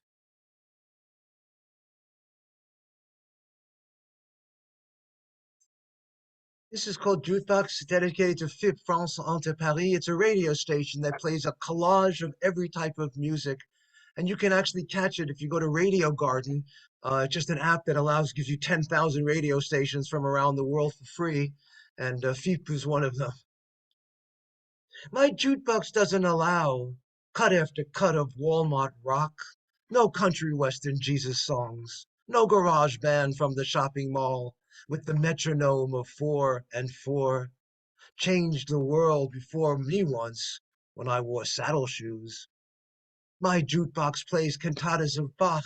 You can put a few coins in here, troubadours or piano rolls. My jukebox has sambas by Bonfa, sung by Paula Morellenbaum, flamenco by Manitas de Plata, blues by Muddy Waters, tango by Astor Pizziola, string quartets by Haydn, Schubert, and Shostakovich. Ray Charles follows Pergolesi, symphonies by Gustav Mahler, Lucio Dalla, Paul Simon, guitar sonatos by Leo Browser, Mercedes Sosa, Bachata, Piaf, Benny Goodman, Birdman, Callis, Corelli, Schwarzkopf, Hendrix, Zappa, Quincy Jones, Ray Lima, Donna Summer. My jukebox shuffles 10,000 hours, the symphonies, the jazz riffs, the dance of rhythms, etudes and fugues, to accompany the collage of being alive.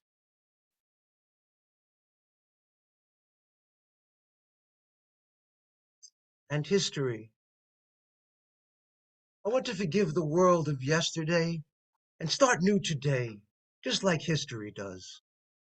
All that passes is flash of recognitions, the freshness of newness shrivels like taste buds of deja vu.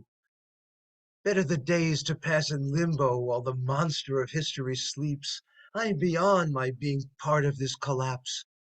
And I would sit and watch the waves, waiting for eternity to take me in, be done with any humanity that's left inside me, that's padlocked with war and misery. But there is a key, always a key.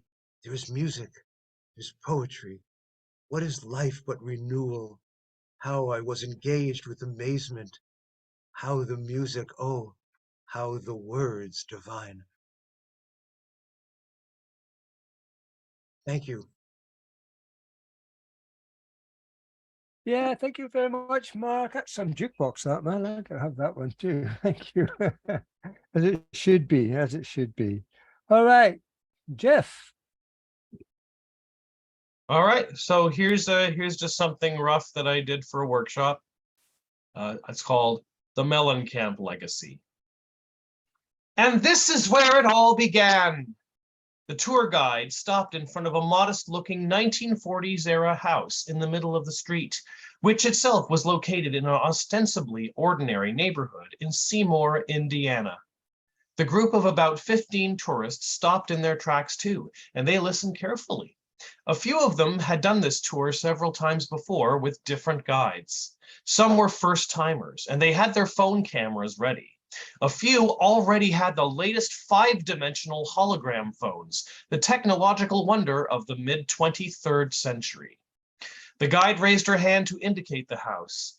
Imagine, if you will, she said to the group in her charming Midwestern accent, so just pretend I'm doing a Midwestern accent, this house looking relatively new, back in that period known as the 1950s and 60s, nearly 300 years ago, when a teenage boy is sitting by himself in the bedroom, practicing his guitar, writing his first songs, and getting inspiration from the work of the Beatles and the Rolling Stones and others. One of the children in the group raised his hand. Ma'am, he asked, what are Beatles and Rolling Stones? Ah, said the tour guide, some of you may have heard of the Beatles and the Rolling Stones. They were rock and roll bands from the period who were extremely popular and acclaimed for a long time. But as good as they were, even their music wasn't complex and timeless and groundbreaking enough to hold their place in the canon, at least not enough to surpass the legacy of Mellencamp. The tour group nodded, and a few of the adults even clapped at the name of their idol. The guide pointed to the house again. Yes, it all began here. The childhood home of that immortal musical master, John Mellencamp. This was where he spent his formative years, and it was here where he wrote the first drafts of his early masterpieces, Hurt So Good and Jack and Diane. Ooh, the tour group cooed, and some of them began snapping pics of the house.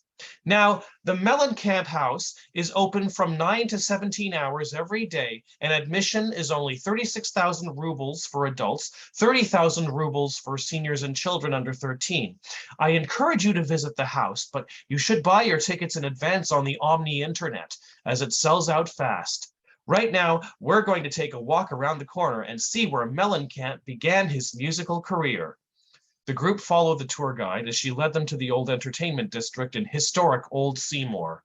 One young man caught up to the guide and said, "This is so cool. You know, I'm a musician and I've performed a few times at MITP. He was referring to the esteemed Mellencamp in the Park Festival, which took place in New York Central Park every summer. "Really, that's lovely," said the guide. "I didn't get to MITP last year. My mom was dying and I had to fly to Neptune to see her. Do you have a favorite Mellencamp song?" "Oh," he said, "it's hard to decide. There are so many great ones." "I know what you mean. But I admit I do have a soft spot for the subtle wordplay in ROCK in the USA. And of course, Crumblin' Down was definitely his most personal work, no question." "I disagree," said a snooty, pedantic, British accented voice right behind them. Said the musician, turning around. "I disagree," repeated the man, a middle-aged academic type with glasses, a scruffy gray beard, and an old tweed jacket.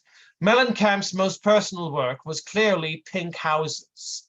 The musician laughed. "Pink houses? Seriously, dude?" "My dear fellow," said the other man, "I have a doctorate in Mellencamp studies, and I teach a course in Mellencamp's early works at Cambridge. As an expert who has exhaustively studied and analyzed the content and subtext of these works, I assure you that Pink Houses was the barest and bravest expression of Mellencamp's soul, and my postgraduate students agree." "Whatever, man," said the musician, "to each his own." The professor might have continued the debate, but the tour guide stopped the group again, this time in front of a 300-year-old building with a front doorway that revealed a curving stairwell leading underground. A live cover version of the song "Lonely Old Night" could be heard from within. The sign above the doorway read, "The Melon Cavern." "In the mid-1970s," the tour guide narrated, "John Mellencamp returned to Seymour after 2 years at college in Vincennes, and he got a daytime job installing phones. This was back in the days when phones were often called telephones, and they were installed in the walls of houses where people would call others through wires in what was known as a landline." A little girl in the group raised her hand. "Is that how texting and the internet worked too?" The tour guide squinted. "You know, that's a good question. I'm not really sure," she said. "But while Mellencamp was installing telephones in houses during the day, he was still honing his musical genius in the evenings, and he performed with what was known as a glitter band called Trash every night at this underground club." The groups began snapping pictures again, but one woman interrupted. "Bullshit," the woman said, crossing her arms. "Not true." "What do you mean?" asked the guide. "Anybody who's done any real research into Mellencamp's life," said the woman with a smug sneer, "knows that he formed Trash when he was at Vincennes University. That's where he started playing live." She pointed to the Melon Cavern and added, "This is fake. This was just built to steal money from gullible tourists like you folks." The group was silent and puzzled for a long moment, and the guide finally said, "Well, there are many conflicting accounts about Mellencamp's youth, and I would encourage all of you to do your own research and decide for yourselves on your own time. Here in Seymour, we take pride in our heritage as the birthplace of Mellencamp's musical legacy, and the Melon Cavern is an iconic site that many people do like to visit, so we see no reason not to include it in our tours." "What a bullshit answer," the woman mumbled, and she left the group and wandered away. "Anyway," continued the guide, "the Melon Cavern is open for tours from 9 to 18 hours every day. Admission is only 29,000 rubles for adults, 25,000 rubles for children and seniors. But now we have one final stop on our tour, and it's just a few blocks away. Follow me." The guide led the tour group to Cherry Bomb Park, and many of them pointed and gasped as soon as they saw the statues, recognizing them from countless online tourism websites. In the center of the park was the world-famous 20-foot-high John Mellencamp statue, and not far to its right were the life-sized figures of Jack and Diane, the latter sucking on a chili dog, the former doing his best James Dean impression. A plaque standing in front of the Jack and Diane figures read, "Life goes on, long after the thrill of living is gone." Ladies and gentlemen, said the guide, that's the end of our tour. Please feel free to take as many pictures as you want of the statues, and please visit our souvenir shop, Small Town Gifts, at the southeast corner of the park. She pointed in the direction of the shop. Among the many great items we have for sale is Bob Woodward XIII's acclaimed biography, The Complete Mellencamp, complete spelled C-O-M-P-L-E-A-T, The Complete Mellencamp, and a wide selection of Mellencamp t-shirts. I hope you all had a good time. The tour group applauded, and many of them started taking selfies and pictures of each other in front of the statues. Excuse me, said an elderly woman to the guide. Would you mind taking a picture of my husband and me in front of Jack and Diane? No problem, said the guide, taking the woman's phone. The couple posed with big grins in front of the statues as she snapped the pic. Thank you so much, said the elderly woman. Then she turned to her husband and said, let's go get some shawarma. That was the Mellencamp Legacy, and I have a Zoom feature coming up on the 19th, Magic Theater poetry reading, and there's some other stuff going on. So I will put that in the chat. Yeah, thank you very much, Jeff. And that was the story of Jack and Diane. And John, of course, don't forget John. Thank you. All right, Zach. Good evening, everyone. Can everybody hear me okay? Yep. Good. You'll forgive my appearance for the scars that are on my forehead. For context, I'm a goalkeeper. We had our first game of the year today. I made a save at someone's feet and got a boot to the head for my troubles. So I'm going to try and share a screen, which I've never done before. So give me 2 seconds. Yeah, that's not going to work. I'll just read out the poems as I have them written on my phone. So I've been doing a lot of writing recently. I'm bringing you 2 new poems tonight. The first one is called Metaphor. Like a summer sun, joy beams thereout. Hope and satisfaction take their places. Contentment rests while fortune hails without, glowing upon expectant gilded faces. When love arrests, an ecstatic aching, deep as waters, full of life, comparison to nature's beauty never slaking, rapture-bound, forsaken, bittersweet strife. Shaded gloom, the darkness descends, shadows fallen cold upon the heart. The wintry grief and angst that promises no end colonizes the soul and rends it cleft apart. Fires of fury, damning salvo, blasting winds of ire vitriolic, wronged and wrestling in cascading torrid flow, demanding recompense and justice while ballistic. Eerie chill, tranquil repose, the stillness of macabre mortality, introspective, existential, marks the withered rose, decay and loss inevitably stemming from vitality. Raw emotion, harsh experiences, lended flowery comparison to aid expression, made bearable all that taxes the senses, life and death, fulfillment or depression. That was my first poem.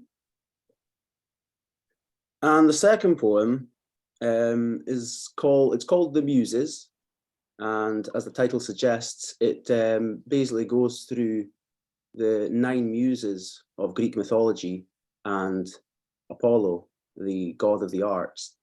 It was written very offhand, so if it doesn't come across as particularly cohesive, that's why. And I'll just dive right into it. Apollo confers his blessings upon we humble whom flounder in awestruck forlorn, elicits from transience the sweetest of dawns, beauty and art from the day we are born. Confides to our senses that all harbours charm, which seemingly ugly yet marvellous made, new perspective embraced in his epiphanic arms, shelters new purpose neath his boundless shade.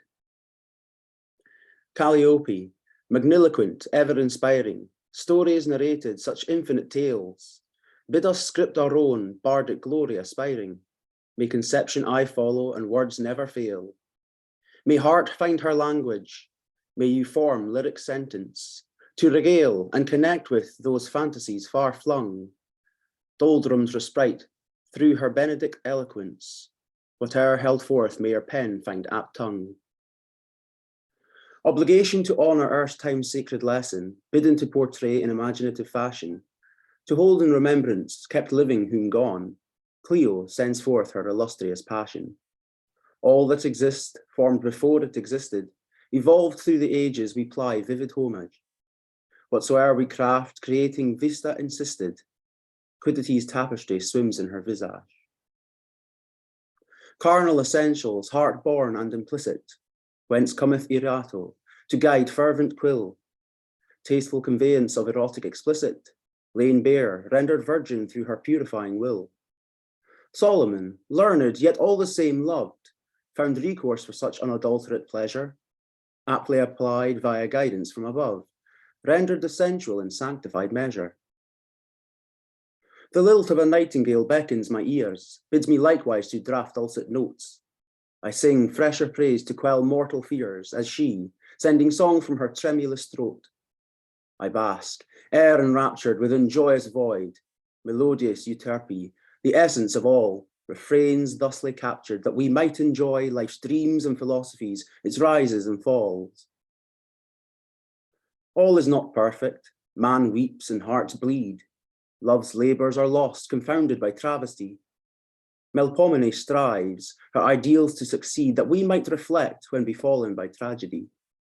Introspection, though mournful, universal truth seeded, evolving our worldviews, understanding is freshened, acknowledging pain's tutelage, ever needed, its own antidote, whereby grief might be lessened. Recognition of transient our burden as mortals, bids quest for a power on high, spiritual, thus drafting those hymns and tenets devotional, divine praise and pleas for guidance corporeal. Pilumnia, discerning, bestows intuition, as desperate devouts adhere to their faith, to hallow our optimistic peregrination in reverent promise of life after death. Electric life surging, invading the soul, emotive sensations bewitch and entrance, and rising we caper, we rollick and gamble when gleeful terpsichore behoves us to dance. Flowing in torrents of fulfilled energy, celebrant bidden we revel unchecked, compelled, without questioning its bliss liberty, in purity bounden, in power bedecked. Love found in laughter, highlighting humanity, humour the mirror of tragedy's sense, comedy's genius and witty vivacity, Thalia's gift to make light of impermanence. Woe lended value, reality its satire, opinion finds tact, discomfort her outlet, camaraderie emboldened through repartee shared, ad-lib or tailored, provided 'tis well met. Bound hither on earth to the heavens we turn, Urania's bounty and mystical portents, clarity from the ethereal we yearn, esoteric divination we hope might be sent. Celestial wonder, high influence sought, occult transformation revealing new depths, parallel homologue, Empyrean wrought, efficacious through life and assured beyond death. That's all from me tonight. Thank you very much. Yeah, thanks very much, Zach. Cheers. Always good to see you here. See you next Sunday too, mate, hopefully. Right. Okay. You please welcome our final first-time blotter. First time on the screen, first time anyway. Please welcome Gustav. Okay. I am the Magus Gustav Salas, and February 1st was Langston Hughes' birthday. Hughes worked as a busboy at the Wardman Park Hotel in Washington, D.C. before gaining recognition as a poet. This is for him. It's called For Busboys and Poets. This is for poets and busboys lost in this land of misfit toys, hungry, rabid, roaming the streets, seeking sustenance, living on beats, sharing wisdom learned the hard way to find the light of a brand new day, where love is seen as the highest reason, greed and tyranny recognized as treason, living in truth and bathing in beauty, our bond to one another the highest duty, loving and doing as we will, every second a new thrill, peace and love our currency, in control of our own destiny. After so long waiting, we're finally free. This is my vision, I hope you can see. They may come to power in this nation, but they can never own our imagination. And this is the Gaian Epiphany. I've just had an epiphany. It's all become clear like cut glass crystal from Tiffany that all of this, all we see, we're an organism, interplanetary. God, we're Gaia. We're chaos born. We're not some womb from which we're torn, but rather we're one single entity, one world of infinite diversity. E pluribus unum is one way to put it. And until you see it, your third eye's hooded from the beauty of this revelation, for you must see the implication. Sex, race, religion, these are artificial memes. And by dividing, we've conquered our own higher dreams of evolving into the Gaia mind. Or you're willfully choosing to be blind, then you devolve to become what you believe. Outside this whole as you perceive, a parasite on this earth or host, you always hurt what you love the most. Father, Son, and the Holy Ghost are patriarchy's highest toast. Monotheism predicts a disaster, but our destiny we must master, and our higher minds illuminate that ours is Gaia's fate. And the tree of life you must not kill. Love and do what thou will. As above, so below. Love your mother. Let it grow, let it grow, let it grow, let it grow, let it grow. And this, my governor here in Florida is Ron DeSantis, an evil fascist bastard. This is Meet DeSantis. DeSantis, meet DeSantis. He's a modern Stone Age governor. He is dumb as a rock. Took the CRT right out of history. Someday, maybe Ron will win the fight. Then we'll be so fucking far right. When you're with DeSantis, have a yabba dabba do time, a dabba do time. Don't say a gay old time. Don't say a gay old time. Thank you very much.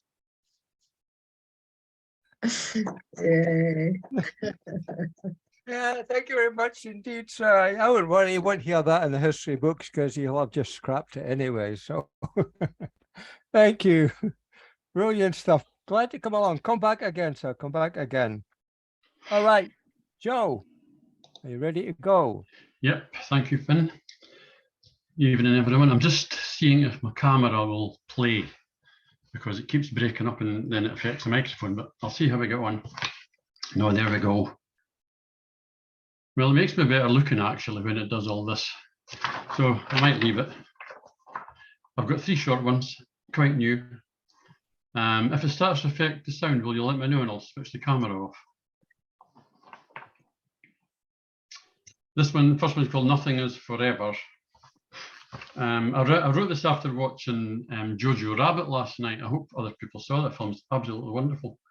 I'm standing up to my shoulders in a hole I helped to dig for myself some time ago. The view is very flat, obscured by the depth I stand at, and my point of view is that I should have stopped digging some time ago. From this low perspective, seen at ankle height, I can only surmise that my hopes can rise no higher and no lighter than the thin sunset and the skinny moonrise. The highest peaks are out of sight, out of reach, and seem unattainable. But nothing is forever, and nothing is final, ever, in this orbital fate. True of good and bad, both transient in our human situation, but I can live for another day and do my best in it with the prevailing conditions and stop digging. And the second one is having tried or attempted a walk with my dog the other day in the rain. It's called exoneration. It's nice to be exonerated, to be pardoned and shown clemency for that best intentioned misdeed, that almost unforgivable misdemeanor. And he can make his feelings very clear when he feels the victim of a cheater, but he also understands actions well intended. Finally, he is wise and benevolent. So I knew the risk of cutting short the walk as I looked at the gathering clouds and thought of taking the half-mile shortcut bridle path to avoid the drenching of the longer alternative, or the angst and annoyance of missing the chances of covering the sense of earlier walked adversaries. It's just not fair when the highlight of his day is suddenly and cruelly in a whim taken away. The hedgerow was nicely overgrown with rose hips and hawthorn, full of fluttering life within and scurrying activity below. The wrens complained and protested in their usual staccato annoyance, and the scent of mice and voles gave distraction from the diversion. And not a minute too soon did we arrive back at our home shelter, for the sky closed all around low and heavy and the rain pelted. And he looked at me as I turned the key to let him quickly skip inside. And I saw a quittle in his eyes as he stood waiting to be dried. And the last is one called If This Is a Prayer. If this is a prayer, I don't know who I pray to, so I will call it a poem and let myself off the hook. What's the difference anyway between a poem and a prayer or a confession? It is set free on the breeze to fly, to fall into ears and eyes and tell its message. If this is a prayer, I will say it for you, anyone in the world without love.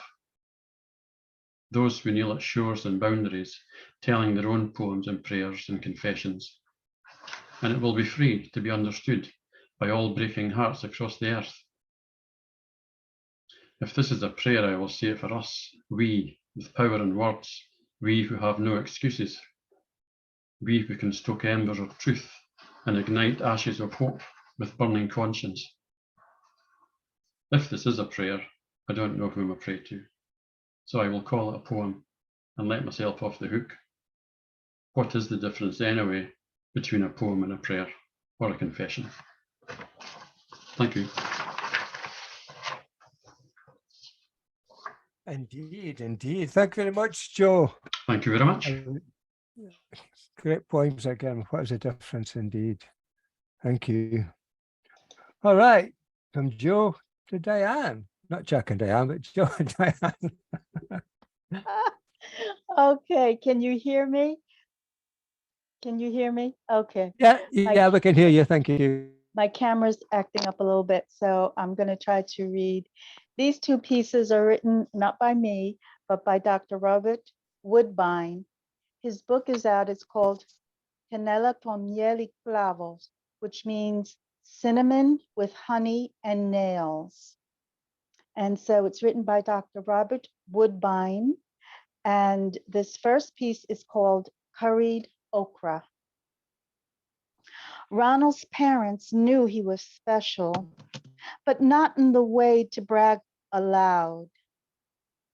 During her pregnancy, Ronald's mother, Maxine, dreamed of him. He told her his name and that he had chosen her and his father, Antoine. Maxine Johnson had never thought of or eaten okra, but throughout the first trimester, she craved it. The summer before birthing Ronald, Maxine savored all manner of okra. Her favorite, hot curried okra. Every time she indulged, she dreamed vividly. Barefoot, with ankles shackled, she fought through the door of no return, holding Ronald, struggling forward, the anchored Atlantic Ocean faring carrack, Jesus. That's called Curried Okra. The next piece I'm going to read is also from that book, and it's called As It Is. I see the world as it is, unveiled without pretense or the illusion, and passing fancies free, to just be unburdened with the judgment of others. I look simply to know the other by any given name. It's me reflecting the fleeting gift of living, sitting still, sitting silent, relinquishing my fears, simply embracing the darkness and the light, accepting the whole, accepting the one. I read those because I couldn't have written it any better. It is Black History Month here in America, and I wanted to give honor to all. And I wanted particularly to read Dr. Robert Woodbine, who has captured this so well. Thank you so much for listening. Thank you very much indeed, Dan. Thank you very much. Two great poems. You're right. Glad you did them. Thank you. Okay, it's another welcome back. Christine. Hi, Finn. Hi, everybody. I don't know whether any of you saw the pictures in the paper in January, in the UK anyway, of people sunbathing in unseasonal weather, seeming oblivious to the climate change implications. And that sort of prompted me to write this short poem, and it's called Toddlers Playing with a Loaded Gun. On the beach in January sun, ignoring the fact the world will soon be done, lemons in bathing suits, brains turned off, modern day Nemos ignoring the flames. Their children won't be playing in January sand, instead bemoaning the choices of their parents and mine. Pictures flashing in front of my eyes, I'm living in a disaster film now in real life. The first one. The second one is an old poem, which unfortunately it's still very relevant, I think. And it could apply equally to the aftermath of a terrorist incident or war situation. Of course, we've got lots of those at the moment as well. And it's simply called Aftermath. The smell of death pollutes the breath as ashes crumble underfoot and shapeless, lonely figures slide fumble-footed over the greasy remains, crying silently into the troubled air. The shocked, bewildered and horrified, the wail of sirens and flashing lights, body parts, unidentified, lost in rubble as blood blooms, red liquid puddled in crevices and dust. And the third poem is about depression, so there's a little trigger warning for that. And there's a lot of people will experience depression at some time or other in their life, or members of their family will. And I've written this one from the perspective of a partner of the person who is experiencing depression at the moment.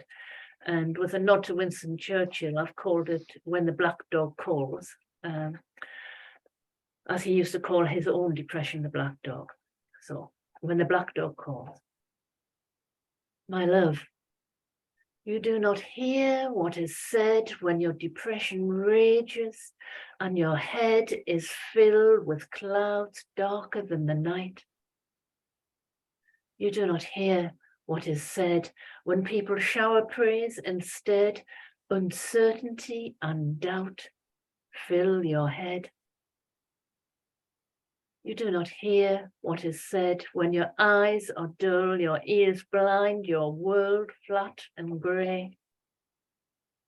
You do not hear what is said when my arms encircle you and love is burning in my heart.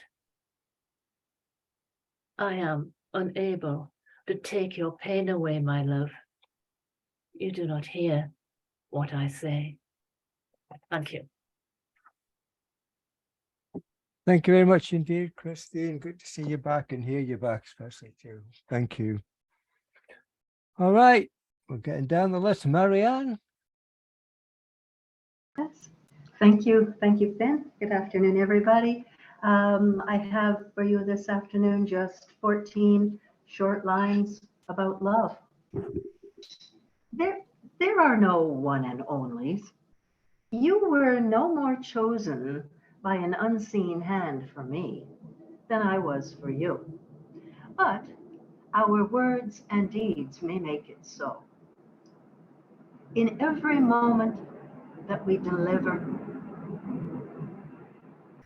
sorry.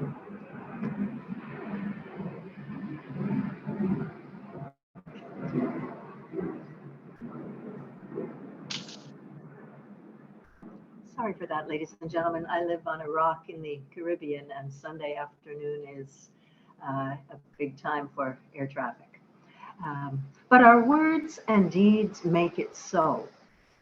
In every moment that we deliver upon the promise of our promises, we celebrate anew the choice to gather up our frightened baggage and our hopeful hearts to journey together, knowing that the break is just there at our fingertips, yet now and now and now remains untouched en route to our undestined destination. Thank you. Sorry for the break. That's all. It's real life, Marianne. It's real life. You know? It is indeed. But I think the first step we've been trolled by an aeroplane on Blot in nearly 3 years. Great. Thank you very much. All right, Nema.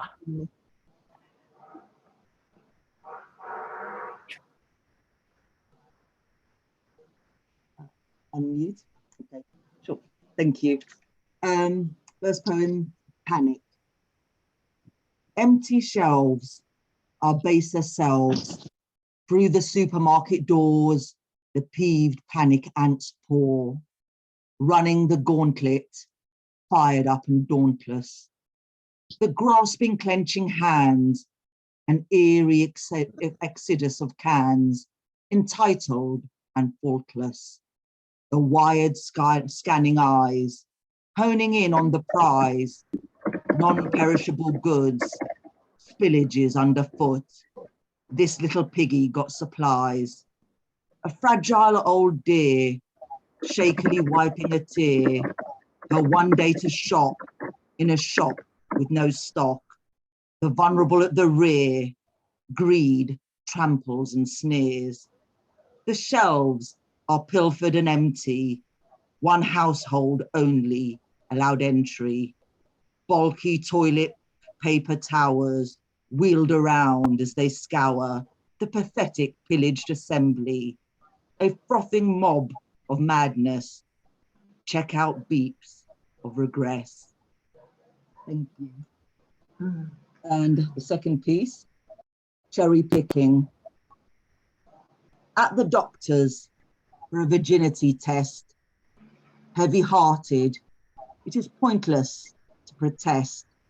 In the office where I sat on my father's knee, Dr. Holman chuckling merrily as he gifted Smarties. Plenty of fluids and rest. Then, trapped, spread-legged on the table, glimpses of a mahogany desk and a sky blue screen, a shaft of sunlight, unable to warm the sterile scene. A torch shone into the flesh of the cradle. I am worth nothing if sullied, a slab of tarnished meat that only the jackals eat, the shame of the lance that won't bleed. Hereafter, every examination stained with harrowing humiliation.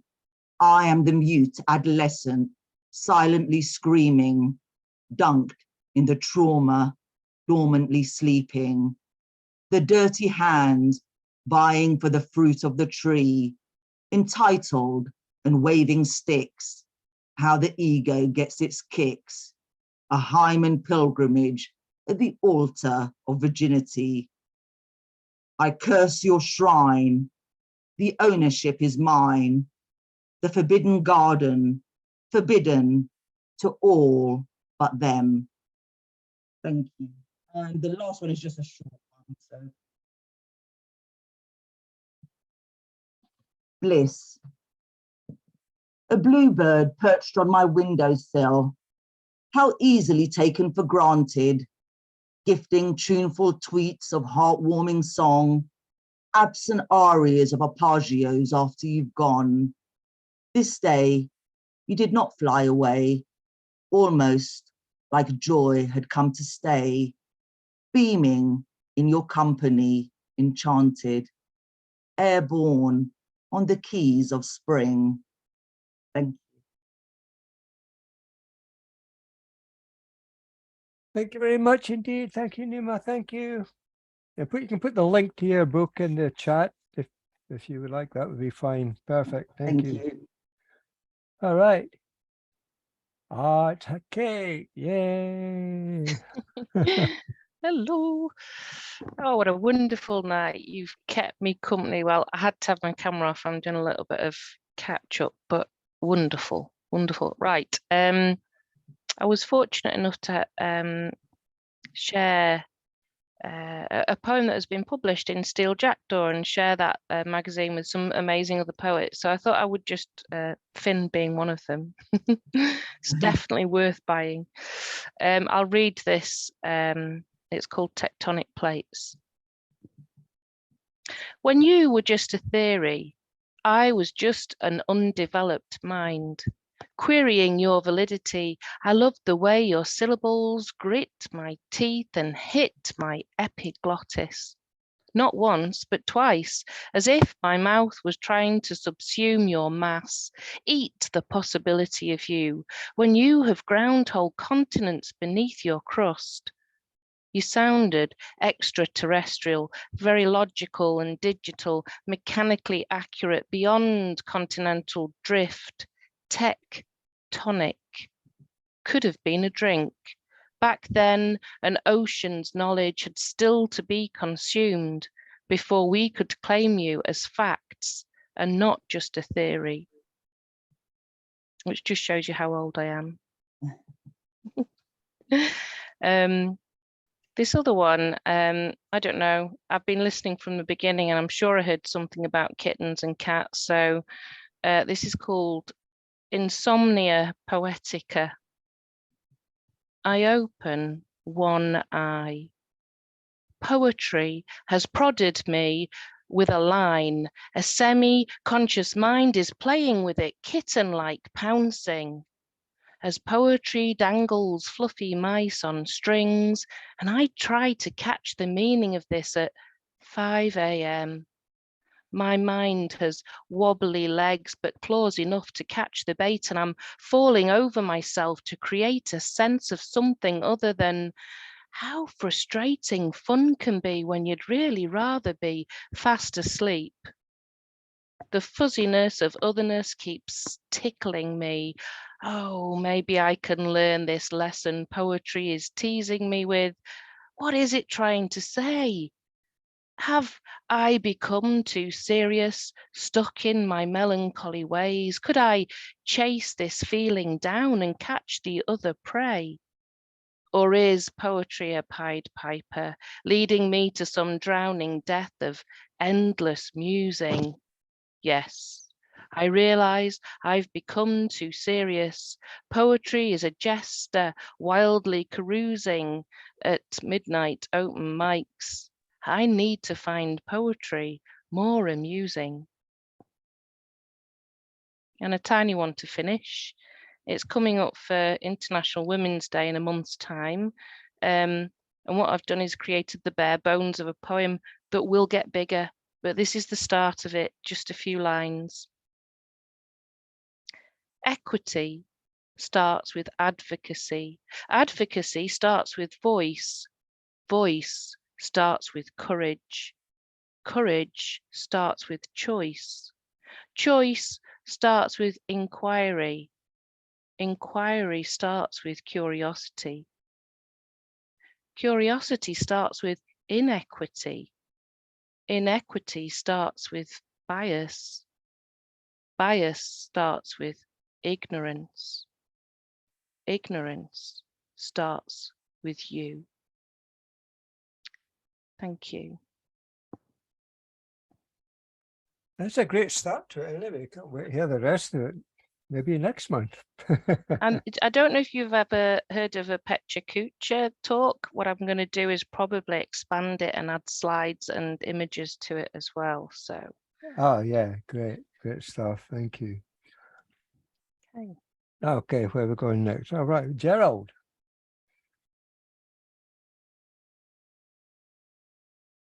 Sorry, I wasn't quite ready for that, and I've got Kate's hat here.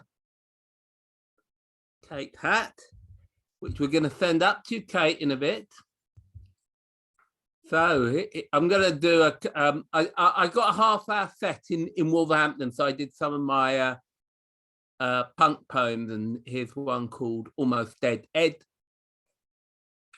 I knew a man, his name was Ed. He died of almost being dead. It took a while, as such things will, when somebody is very ill. The nurse said he got days, not hours. So I went out to change the flowers. But that capricious man named Ed, he died of almost being dead. He left me sitting on the loo. It was such a spiteful thing to do. So now in funeral garb attired, a fitting eulogy is required. I'll tell you how that bugger expired. He waited till I'd left his bed, then died of almost being dead. That inconsiderate man called Ed.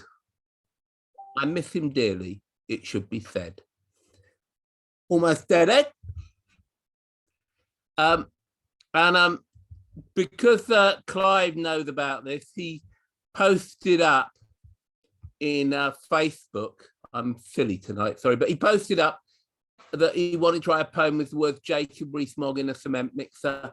And he knows that I nicked that, but I got it wrong. So this is Jacob Rees-Mogg is a cement mixer in honor of the man. Jacob Rees-Mogg is a cement mixer. You can use him when you want a brick fixer. He's useful and clever, but don't you ever confuse him when you've had some elixir. With his namesake more famous than him, the one who his garden rake thin, whose posh as they come from his head to his bum, and adorned with a nauseous grin. No Jacob Rees-Mogg, he mixes cement. He's happy and kind and content. He always votes labour and is kind to his neighbour, and he lives in a farmyard in Kent. Okay, so, and I'm going to finish because I'm really, I did this also on Sunday, and I haven't done this for ages, because this is called To a Penny, and this is a true story, this one, unlike most of what I say. It happened at a poetry reading. I don't know if you've been to one of those, but they're a bit like this. Find me a poet, he yelled at many, but I said poets are 2 a penny, and you're not even one of the best with your rhyming couplets and your old string vests. He said, listen up, mate, stop being cruel. No one wants to listen to your literary gruel. And the woman knitting in the second row said his poems are brilliant, give him a go. But I said this stuff is impossibly poor. You cannot seriously want to hear more. He'd make T.S. Eliot turn in his grave, but the woman snorted, give him a wave. And the string vest poet haughtily said, why don't you listen to me instead? I make this stuff up while I'm half asleep, pile up emotions in an enormous heap, put out my chest and my hairy fingers, yell out my poems like a hip hop singer. I'm a string vest poet with the string vest beat. I've got ripping stories and tapping feet. I've got jokes aplenty and pathos too, and I'm standing up here, so to you, I've got everything needed for mass appeal. I may be crap, but I'm the real deal. And that's the thing that makes T.S. Eliot cross, is he hears me reading and his brain's at a loss. So what gives him the right to suggest that I stop writing poetry and wash my string vest? I don't see why I should give a damn. T.S. Eliot never won a slam, and the woman with the needles actually cried, and I wanted to scream, but my courage died. Because she poked me hard in the side of the arm, said, sit down, idiot, try to keep calm, write some poems that are aimed at the many. Literary giants are 2 a penny. I felt my pretensions beginning to wane and went out grimly into the pouring rain, found T.S. Eliot waiting to emit another line from his McCavity shit. I said, Thomas Stearns Eliot, give it a rest. I'm off to purchase my old string vest. Okay, that's me tonight. Bit of punk poetry there. Hey, you're right enough though. T.S. Eliot never won a slam, unlike you. So there you go. Brilliant, bro. You actually missed Clive doing his Jacob Rees-Mogg poem earlier on tonight too. So. I did it, yeah. Right. Well, he nicked it off me, or I nicked it off him. Who cares? Just mixed it up, man. Just mixed it up. All right, we have a three to go, and another welcome back. Welcome back, Dane. Hi, thanks everybody. Wow, what a good evening. I have three pieces. The first one is called Tyree. Tyree Nichols had a right to his life. They laughed as he cried out for his mother, brutalized the rest of us with this strife. Violent police state, rampant and rife, beaten under long, dark night cover. Tyree Nichols had a right to his life. Hot, the headlights lit his murder like a knife. Photos, sun, skateboard, he was a lover. Brutalized the rest of us with this strife. The brutal ballet left us all called rife. Scorpion squad stole it in a smother. Tyree Nichols had a right to his life. These murdering thieves silenced his life's fife. Remember Tyree, his soul shall hover. Brutalize the rest of us with this strife. Angel, come bless what is left, a trife. We will have justice one way or the other.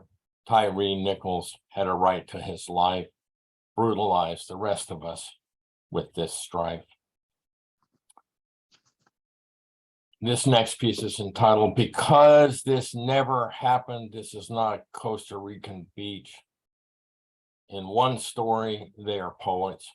In another, gangsters on the lam. And in yet another, they argue if God is a man, is a woman. There can be no denial. The fabric is woven, drapes across the box. Oh God, if you have lived, you are lucky, or maybe not. You know, the lamentation, the ecstatic exaltation. Oh God, lying here now in this state, subsiding to mesence, I feel her watching, guiding all along. Not a single word written that was not written out before. Newspaper ink, half-tone photo, front page, plane crash. The couple walks on the beach, sunglasses, shirts unbuttoned, flapping surfer shorts and sand. She watches all. Some believe that it is arrogant to attempt to be above God by perfectly finishing all their work. They leave a brick or two without mortar, as if God worried or cared about mortal arrogance. Across the rich coast, she sees the hangman, the noose, the improbable love of gangsters, the love across time. She sees what she has written. She finishes her drink. She has every character. She has no character as all. She has none of them. A bar, a cab driver from LA, the suture sewing up this wound, the beach sand that sticks to the soles of dead men's feet, shuffling in summer heat, humid, dead in their dream. The question, the answer, there is always more. The men strolling on the beach stop, pull out their handguns, shoot the ocean waves. All of their ammo spent, they're done. They are alone in paradise, happy. They laugh about the money for the hit job well finished. They are drunk. A hurricane is coming. Watching from the cabana, shaded by palms, how the story ends is known. With a stumbly afternoon buzz, notebook grabbed up, pencils, erasers, and nubs too. The newspaper revealed upon the table the photo, two poets dead. The list is so long now. We forgot more than we could ever know. Two dead poets. The hurricane is coming, coming, coming. This next piece appears in my book, The Whole Existential Novel, which is available at Blackwell's or Waterstones for order. Ever is. It's all about the breaking. It's all about the coming. It's all about the finding. It's about what is the doing after. It's always about the journey that comes after everything is blinding, stabbing, blackness, darkness to everything in you. It is about who you meet on the road, the way you travel in this wilderness of you. Sing to yourself loudly. You will be joined by a chorus of those who know broken. Hear them singing with you. You are always alone, as everyone always is. One drop in the ocean, but the ocean is made up of all the drops, all the drops, all the drops in you together, all the drops that come crashing, washing beach sand pure, as if nothing ever happened. But you were there, and I was there. We sang horror, sadness, and joy and harmonic discord with, as wasp weak we were in our love for figs. We climbed inside and died. Now inside Rachel's 6-year-old stomach. Now this is where we reside. Our babies flown out of host and holy land as it was, always holy and ever is. Thank you very much. Yeah, thank you, Jane. Thank you. Thank you. You can put your link in the chat, obviously, to your book, and thank you. Thank you.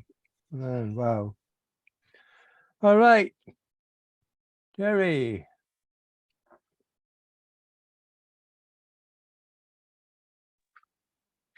Is it me? No, it's not you, Gary. It's Terry Rose. If she's paying attention, you'll be next. I am paying attention, but I have a whole bunch of stuff going on. Guys, can you be quiet for a sec? Okay, thanks. Okay, can you hear me? Yeah, we can hear you. Okay, let me get my glasses. Hold on one sec. My dog was just going ballistic. She still is. You might be hearing her barking in the back. Okay. I never told my mother anything I didn't want the entire world, or at least her entire world, to know about. Why isn't there such a thing as discretion? Seriously, nobody knows how to keep other people's business out of their mouths. So much so that it's wearing me out. Even when you say this is just between us, it's treated like a challenge. And I have always thinking about death, my own mortality, and coming face to face with less time here on the blue ball. Jim Morrison said no one here gets out alive. Every year I get closer to my end. Who really knows how long they have here unless I make that determination myself, which I really do not consider, probably because I do not have enough balls. Not juggling them in the air assuredly would be dropping them, a way of life with me, with all my plans, with and not enough oomph to complete them. Afraid of failure, afraid of success, talk myself into not caring. What does it all mean anyway when you're dead inside and eventually outside?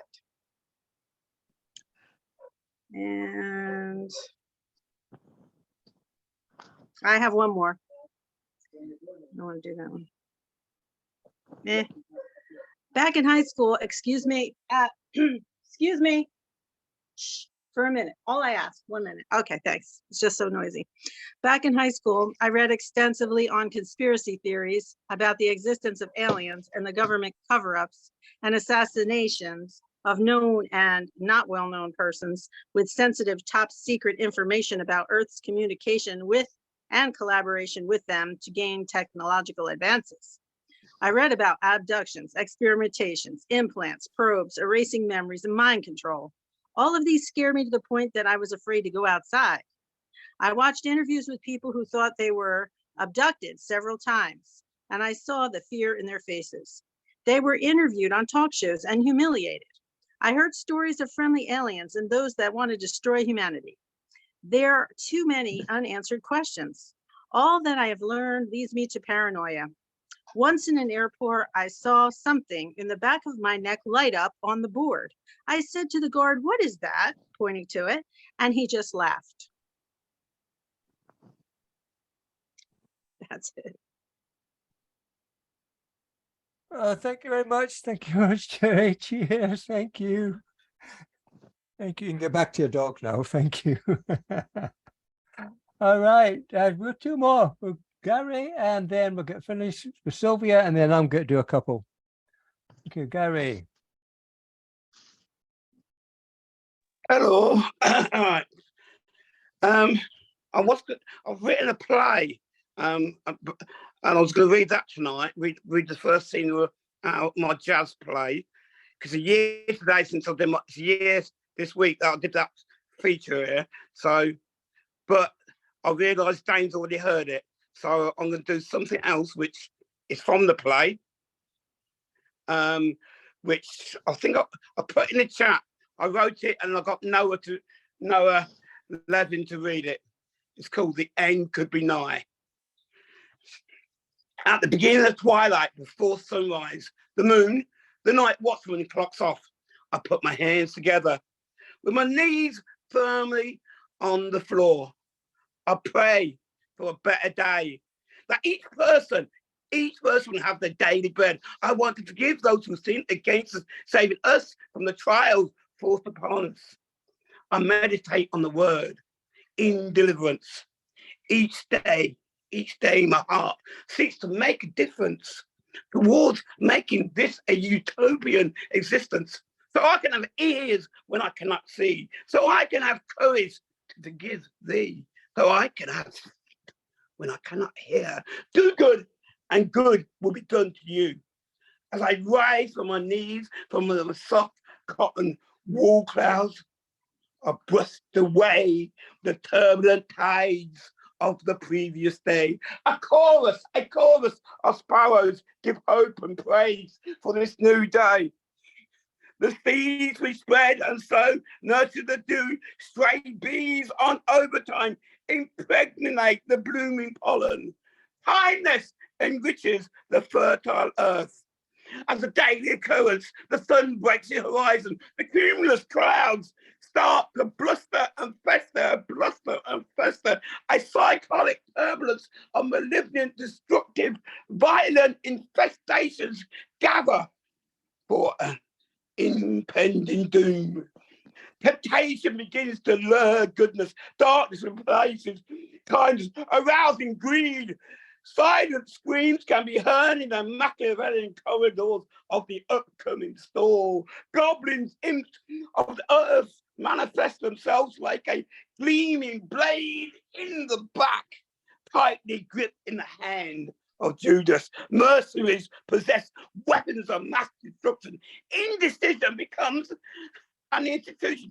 Spit-fed terror is infused into the veins, while violence is now the desired solution. Reincarnation transforms to incarceration. Oppression is a synonym for living. No one is the author of the storm. Lies and deceit are the leaders' vocabulary. Buggery, poverty, and pornography are all just a leisure activity. We are just surfers of the storm. The moon is summoned. The clock on early rolls up its sleeves, removing the barricades and the debris. Those with no voice remain voiceless, and those without faith remain faithless. And the world is missing a whole lot of kindness. Each newspeak has its own version. The number of casualties is unspoken. As the days across it come to rest, all you can hear is the laugh of the sparrows returning to the nest, coughing, tweeting, constantly spluttering. I put my hands together and kneel on that same floor to do the same old ritual once more.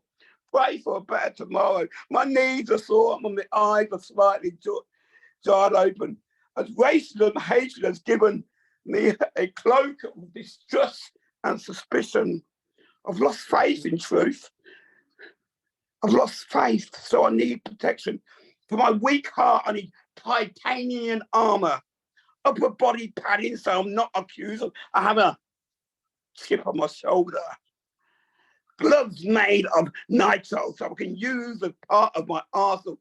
The 66 books that are divided into one old, one new. Some people call it the Bible. Making allies with all things that are right and beautiful, natural born creatures.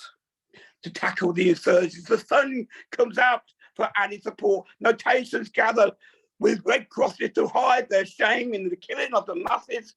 The tongue has the power of the life and the death.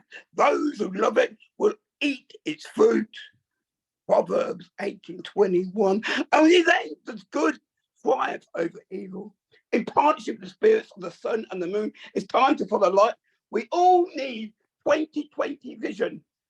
If the storms will ask, then ask for permission. For those who can't see, don't want to see, give them better glasses. Clean their lenses, put spittle on their eyes, banishing spiritual blindness. Men shall walk like trees with clear and present sight, progressive degrees. Thine is the kingdom, we are the power, and you are the glory. I start to shred my armor.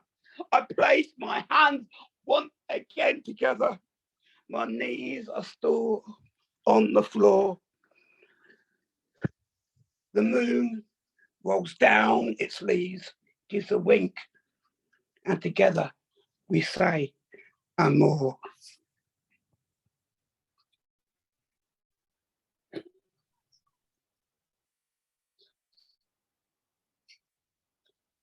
Oh, thank you. Wow, Gary, thank you. Thank you very much indeed, mate. Cheers. Wow. Okay, we'll get finished with our open mic night. Later than normal for Sylvia.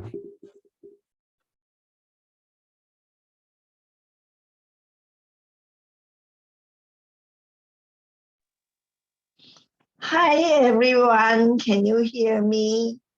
Yep, we can hear Okay, you. I'm listening. I'm reading a new piece. It's called Do You Listen?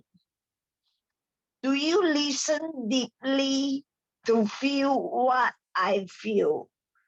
Do you listen to find out what I'm thinking? Do you listen with understanding, with no judgmental? Do you listen to find out what the real me, what is truthful about me? Do you listen and feel I'm being heard? Do you listen if you can acknowledge what I thought? Do you listen and paraphrase I felt, care, and listen to? Thank you for being a good listener. I love you for that. Thank you. Thank you, Sylvia. That was a wonderful way. Listening is very important. Yeah, but it's been really, wow. Thank you very much indeed for making it here eventually. Thank you. Right, I'm going to leave you with a couple. We're going to be back next month. We're actually back to having our feature poets next month, and it's got to be the fantastic, fabulous James Scott Howe's going to be our feature poet next month, which is really good. For those of you who's up in this part of the world, which is only one left in the screen just now, Live Blot comes back next week in a new venue where we have coming all the way up from Bradford, the wonderful Nabila Ahmed has got to be my special guest at that one too.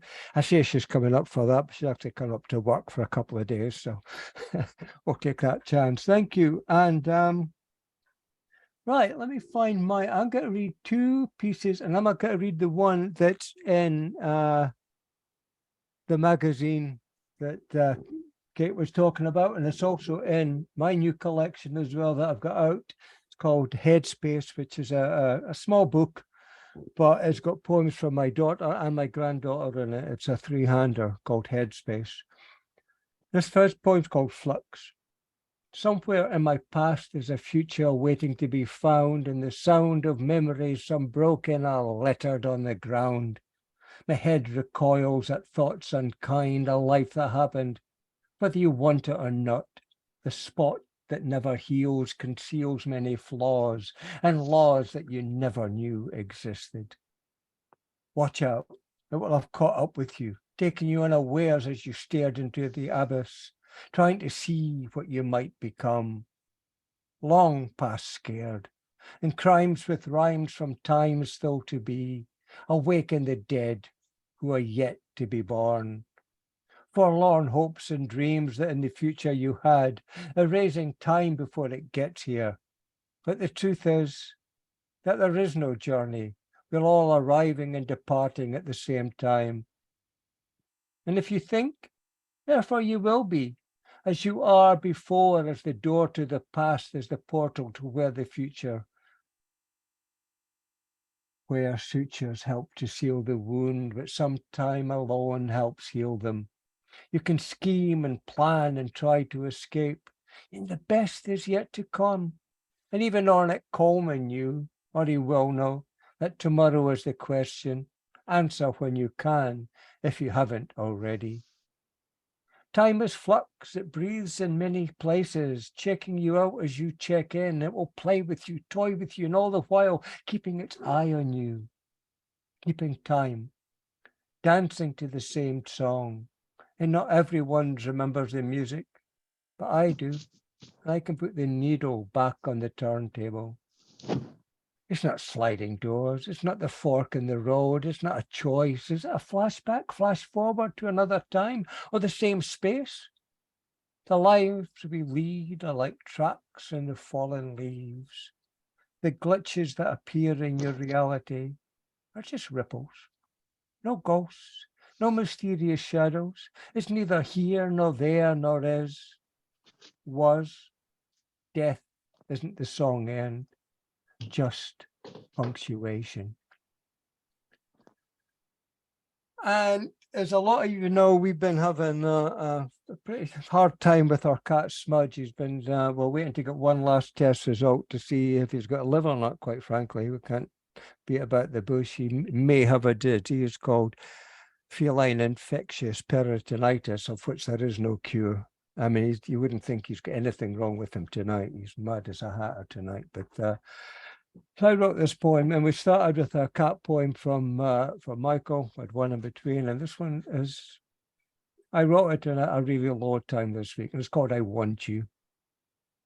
I want you to bite me. I want you to scratch me. Heck, you can even draw blood, as I know you never meant to. You can run me round in circles as you often did, hide at the top of the stairs, ready to pounce. I want you to touch my face to let me know you care, and I want you to jump on my back even when I don't expect you to, when I don't realize you're there.